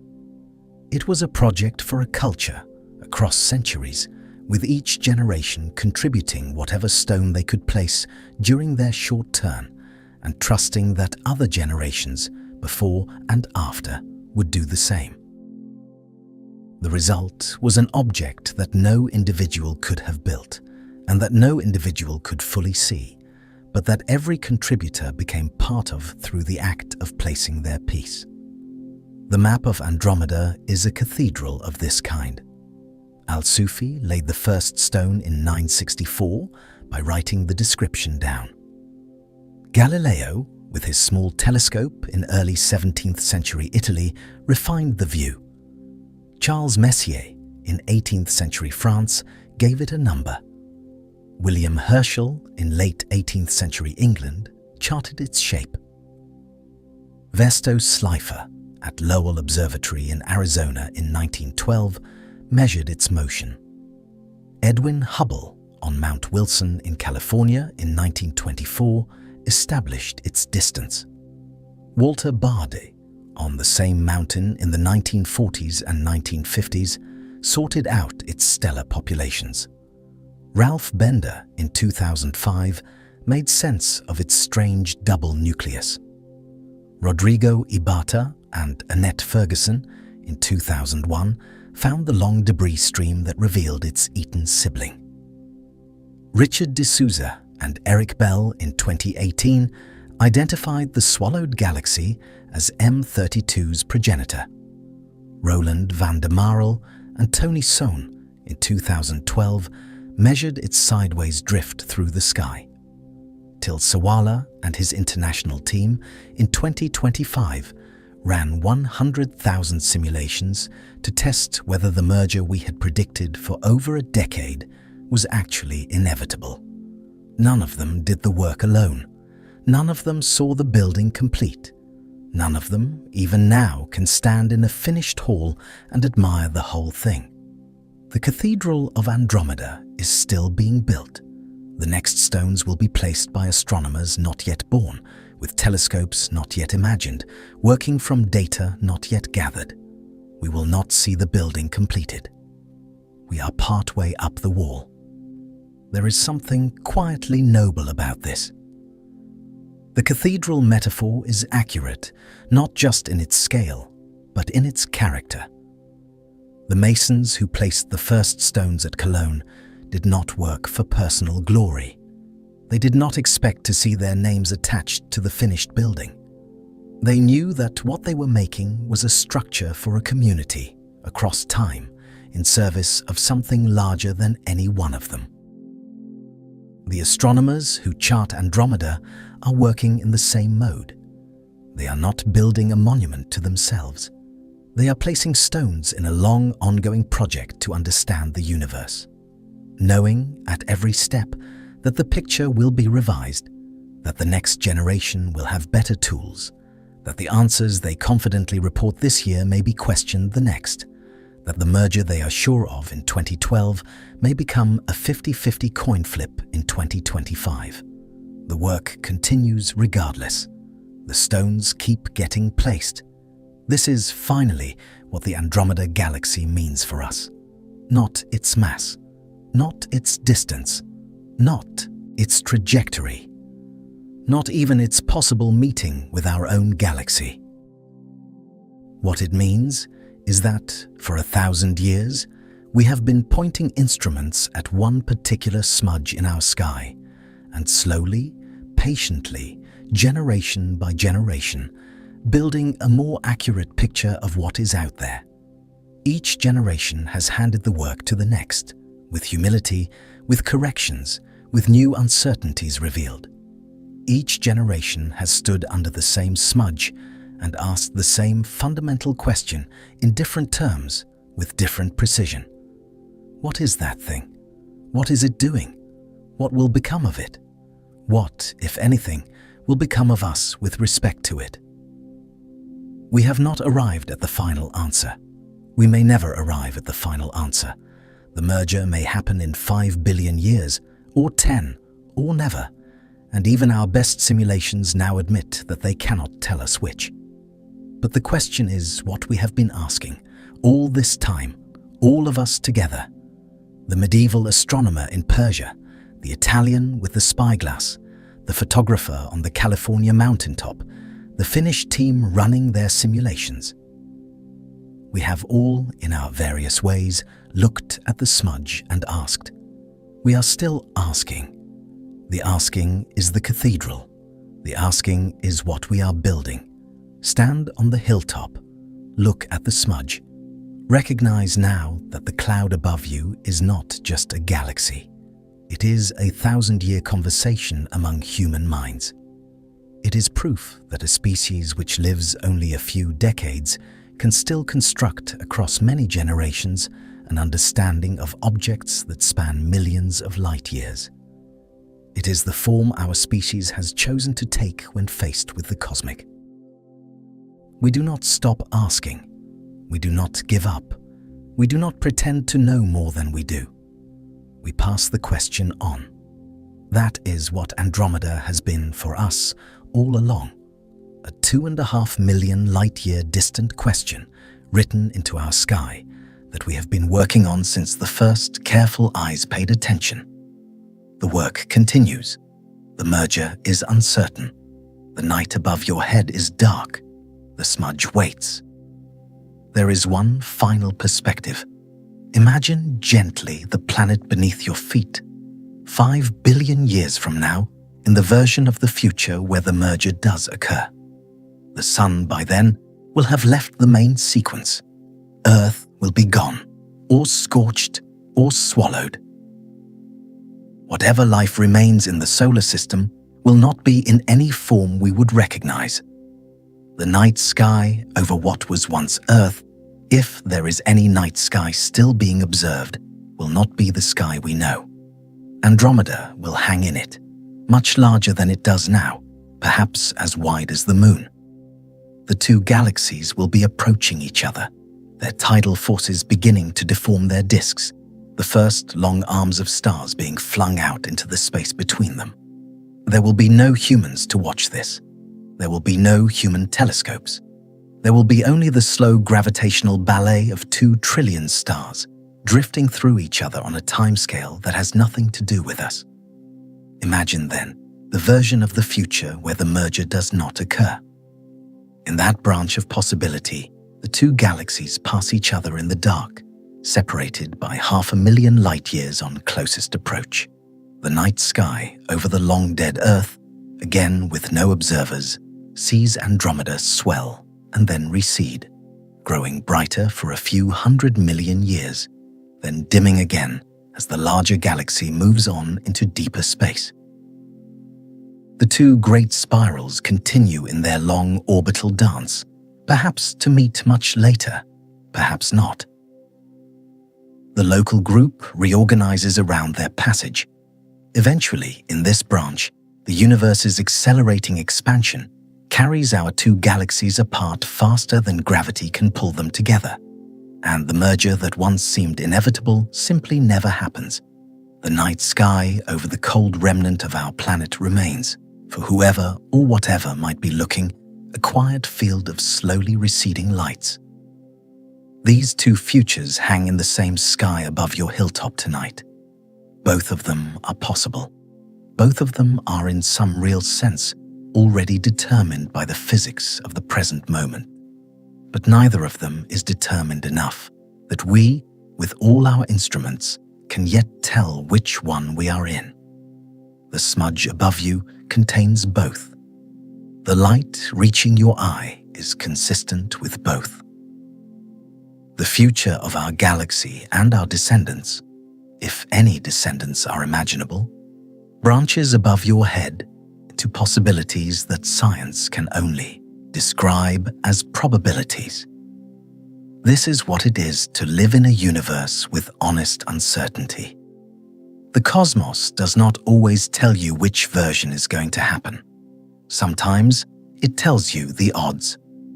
Sometimes the odds are 50-50, and the only response a careful person can offer is to keep the question open, to keep building the cathedral, to keep placing stones, and to trust that the generations after us will see further than we have, and admit, as we now admit, that they too will not see the whole thing. Hold this above you. Hold the smudge. Hold both futures. The night air is cold. The hilltop is real. The stars wheel slowly westward. The conversation continues. This is what we have done tonight.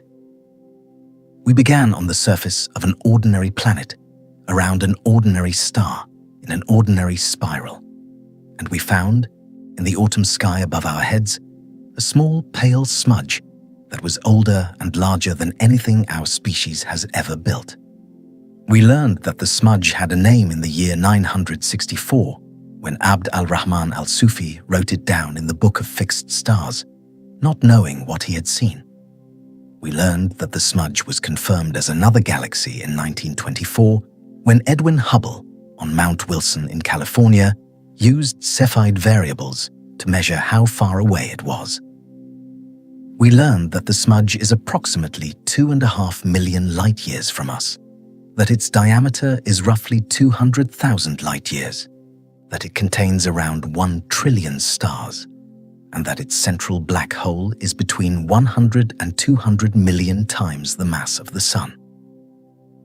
We learned that it is approaching us at 110 kilometers per second, and that this approach, until 2025, was widely believed to result in a head-on collision in roughly 4 to 5 billion years.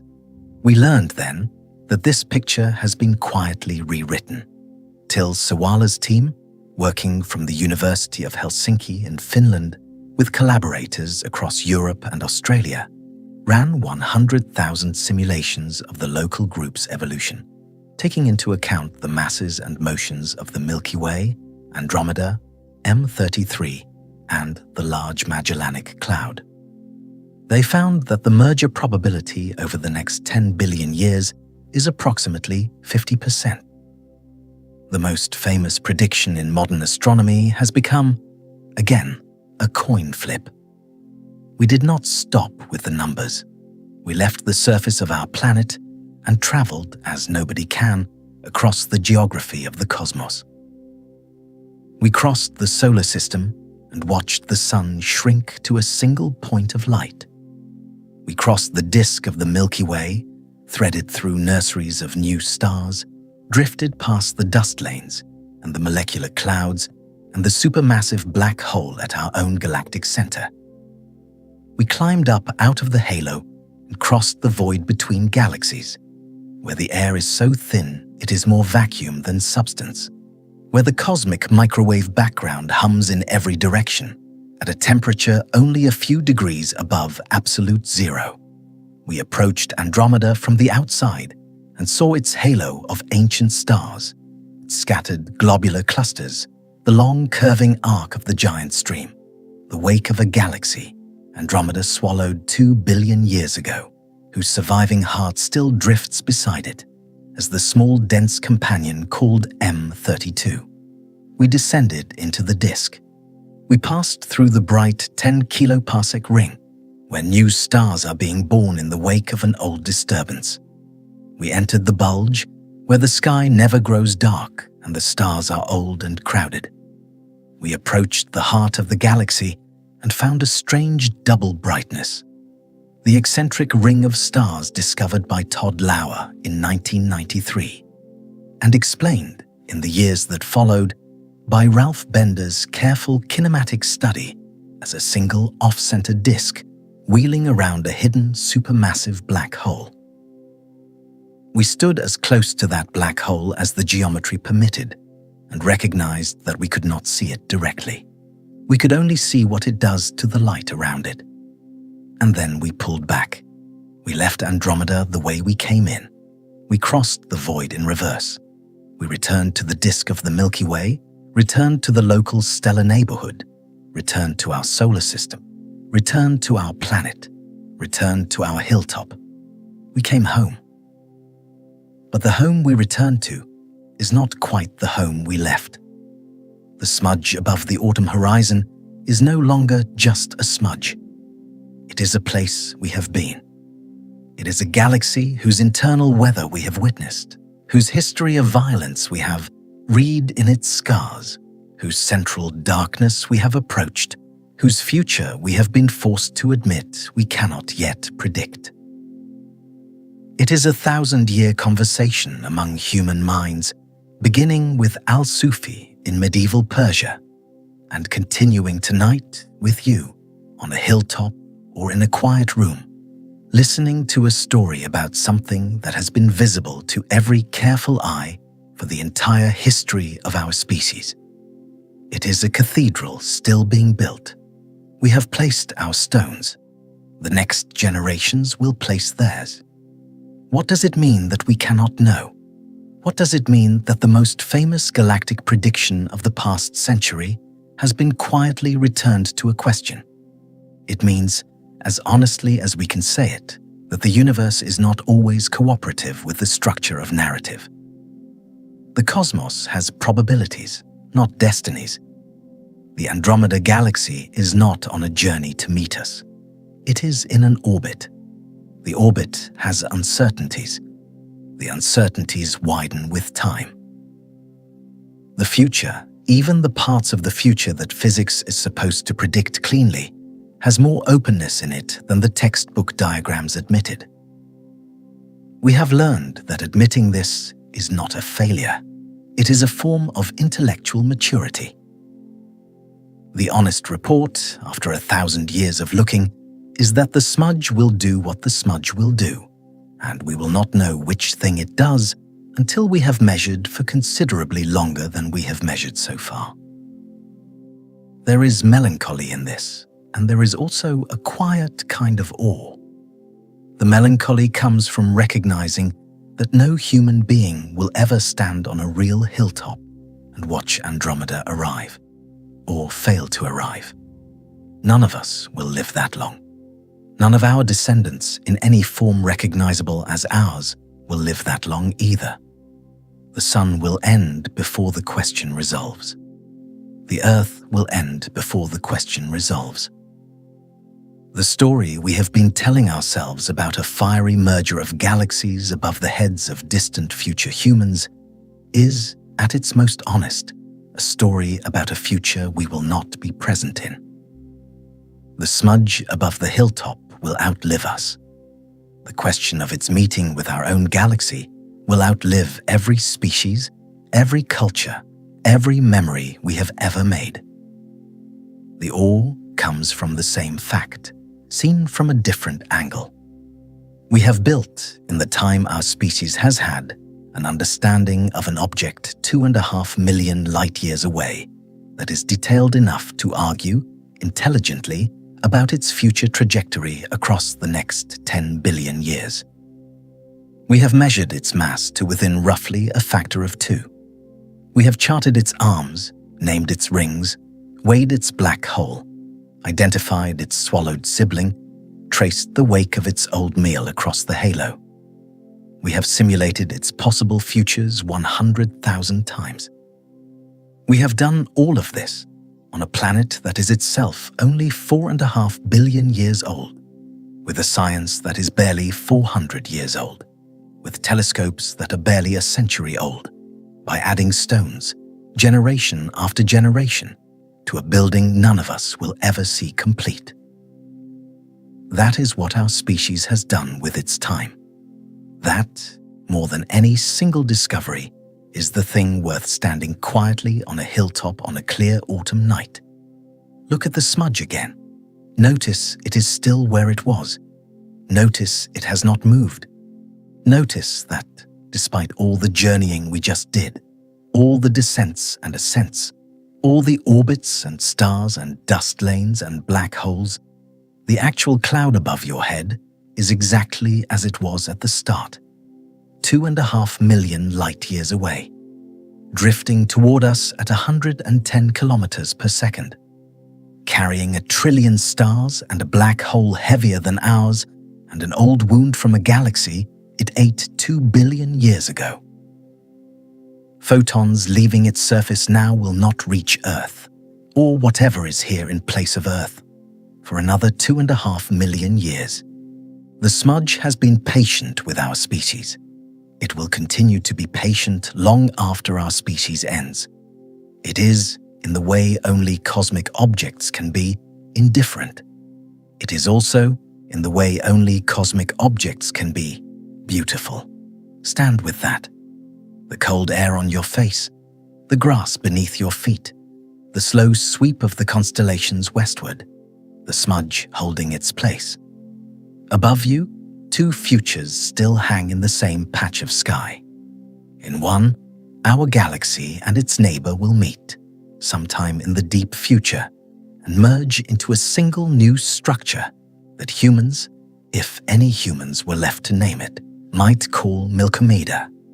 In the other, our galaxy and its neighbor will pass each other in the dark, miss, drift onward, and never come together at all. Both versions are written into the same smudge. Both versions are consistent with the same light reaching your eyes tonight. The cosmos has not yet told us which one we are in. The cosmos perhaps will not tell us at all, and the question will simply continue to be passed forward, generation by generation, until the species capable of asking it is gone. That is the journey we have taken, from a planet to a smudge, from a smudge to a galaxy, from a galaxy back to a planet, with 1,000 years of human astronomy carried alongside us the whole way. If this changed how you think about the clouds in the autumn sky, then the time was well spent.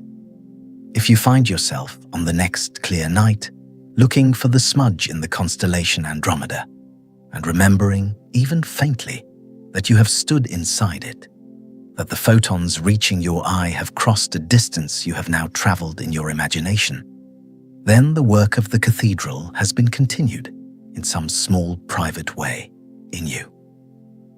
Thank you for staying. Thank you for letting your shoulders drop, for slowing your breath, for crossing the void with patience. The smudge is still there. It will be there tomorrow and the night after that, and for as long as anyone is left to look. Hold the cold air for one last moment.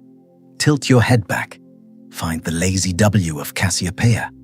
Drop your gaze a little to the south. Find the line of stars that traces Andromeda.